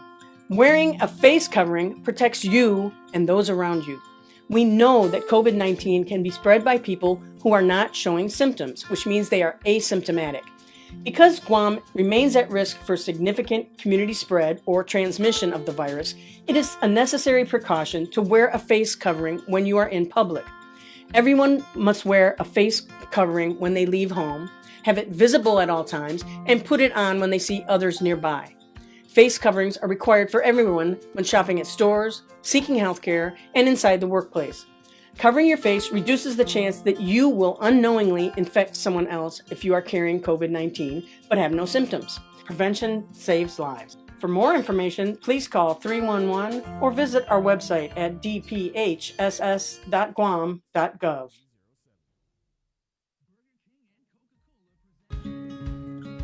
If you plan on leaving your house, don't forget your face mask.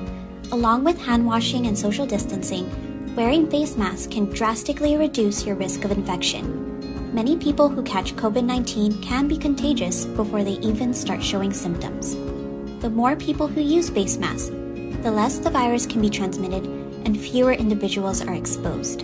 When we both wear face masks, I protect you, you protect me, and we are both safe. Our frontliners have been working tirelessly to keep us safe, and now they need your help to get our island back up and running as safely as possible. Did you know your smartphone can be one of the most powerful tools in our fight against COVID-19? That's why we're bringing you the Guam COVID Alert Exposure Notification app. This app works by letting you know if you've been exposed to someone who's positive. It's completely voluntary, and more importantly, it's completely anonymous. It does not track who you are or your location. Researchers at Oxford University have found that for every 100 to 200 downloads of the app, it can prevent 100 infections and save one life. Add your phone to the COVID fight by going to guamcovidalert.guam.gov or download it from the App Store or Google Play now. Help Guam stop COVID-19.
Dashing through the snow in the one-horse open sleigh. Over the hills we go, laughing all the way. There's somebody to sing, making the spirit bright. Oh, what a fun this to ride and sing a song tonight. Oh, jingle bells, jingle bells, jingle all the way. Ah, mixed plates. Man. Many Fridays ago, Live Local Fridays, that one there. Take on Jingle Bell. 10 minutes away from closing out the show. It's The Link, and we are back with the last part of it with your host, Sabrina Salas, Matt Tinani, Andy Wheeler in the Zoom room, Jason Salas, Joe Sir, and myself here in the studio. Good morning. Good morning. So we're about to wrap this show up with the Hafaday Holiday, what is it? Hafaday Cheer. Holiday Cheer performance. But first, great job, everybody. Great job, team. Good to be back to work on a Monday, seeing you guys. And, dude, 4 days until Christmas. I know. It's going to be a short week, too. Can I just say that Andy is the only one to actually dress up like anywhere? Well, no. Okay, DJ Joe Sir's got a Christmas hat on. Andy's like got like festive colors. Bree's like, Colonel Mustard in the conservatory from Oh, Clue. hell no. Vic, I got it. was like, did you see my mask? Hello. Okay, well, You're Vic, the only one not wearing it. yeah, well, I got the haircut to show off, so, Oh, man. 6 months, man, I'm due. Okay, and Vic's got like... I need to put on like a Christmas sticker. Vic's or got like something. an old school jersey from like the baseball bunch with Johnny Bench. I'll take that one. I'll take that as a win. I don't know if it's Christmassy. If those of you I'll have work on no my idea what Christmassy. I'm talking about, if you never watched the baseball bunch growing up, you missed amazing television. We can always count on you for a reference that only 0.003% of our audience is going to get, Jason. So thanks for But that. those 0.003 people are happy. They're like, did you hear what Jay said today? What a great show today, though. I love the way we started off with Brandon and Landon and their family. Yeah, that was great, man. Yeah. Nice seeing their was displays. awesome. I actually told them to go back and watch the Facebook replay so that their family all over the country could actually watch the comments come in again, like in real time and everything. They had like so many of their friends and their family, because Landon actually, I don't know if I should say it, he side chatted me on WhatsApp and he goes, you know what, I just wanted to say thank you, because he actually said he really, really misses his family, and they haven't had something like that in years. Typically it's like, okay, well, just call you on the phone or something like that. He goes, that's actually the closest they've ever been. And like he said, he met his brother-in-law for the very first time on our show. That is awesome. That was incredible. I know the feeling, man, being away from my family, having them spread out all over the States too. Those moments, if you are close to your family, you don't realize how special those moments are for, people like me, for the idlets. And so it was cool to be a part of that, even though I just kind of sat back and watched it. I don't need to, ask the questions, but it's great to see, and it's great that we are able to connect with our family, even though they're so far away. And, just being a part of that here on the show is pretty cool. Yeah, I hear you, Andy. Same way. My brothers, they live in the States. My parents are in Vegas. So you're right. You cherish all those little moments and that you can spend with your family. So miss them. Okay, we got some good, but we always have so many people in our online community are always so generous with saying half a day and saying good morning to us. We got some people that are saying goodbye now. Check this out, you guys. Lawrence Laguanya. Let me actually bring that up. Lawrence Laguanya is saying later skater, and he's actually got an ice skate. The ice skate graphic. That's awesome. That's cute. Well, we're gonna skate on out of here. Good one. Who's a rider? What do you got, Vic? So today we end with Joe Guam again with the holiday cheer. He brings up another awesome holiday jam. He always does a great job at kind of turning it into a islandish jam. It can kind of put everything into perspective with our music and everything with the holiday music. So I love how he does everything when it comes to that. So it's a beautiful thing. So guys, thank you so much. Thank you, Andy, in the Zoom room. Jason Solis, Joe Sir, Sabrina. Thank you guys. Such an awesome show. And we'll be back tomorrow. Yes, we will. As we count down the days till Christmas. Tomorrow will be 3 days till Christmas. So hope you guys are ready. Hope your shopping's all done. I'm Not gonna yet. start. All right. So here we go. Half a day holiday cheer. You guys have a great and awesome Monday, and we will see you back here tomorrow. Bye. Bye. Half a Day Holiday Cheer is brought to you by Guam Windward Memorial.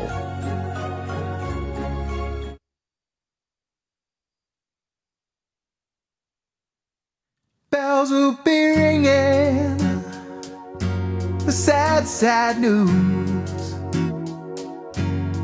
Oh, what a Christmas to have the blues. My baby's gone, I have no friends to wish me greetings. Once again, choirs will be singing Silent Night, Christmas carols by candlelight. Please come home for Christmas. Please come home for Christmas. If not for Christmas, by New Year's night, Friends and relations send salutations, sure as the stars shine above.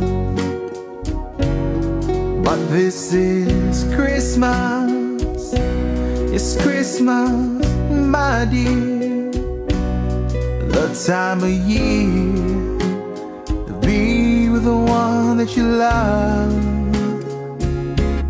So won't you tell me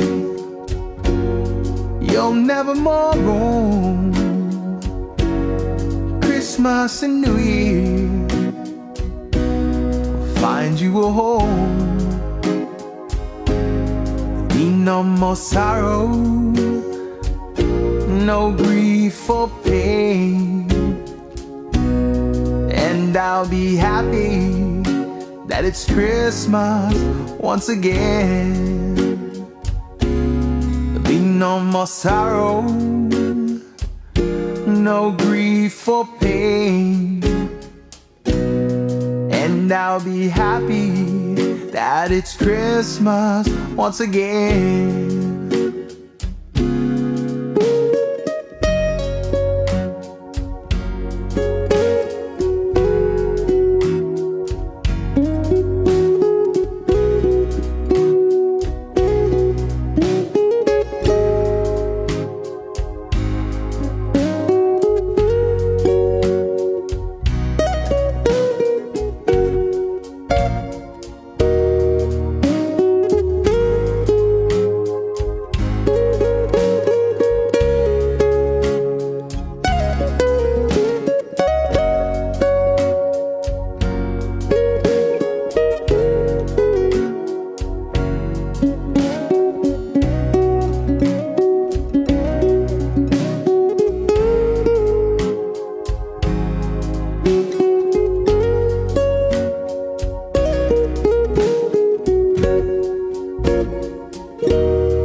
Friends and relations send salutations, sure as the stars shine above. But this is Christmas, yes, Christmas, my dear, the time of year to be with the one that you love. So won't you tell me you'll never more roam Christmas and New Year, find you a home. There'll be no more sorrow, no grief or pain, and I'll be happy that it's Christmas once again. There'll be no more sorrow, no grief or pain, and I'll be happy that it's Christmas once again.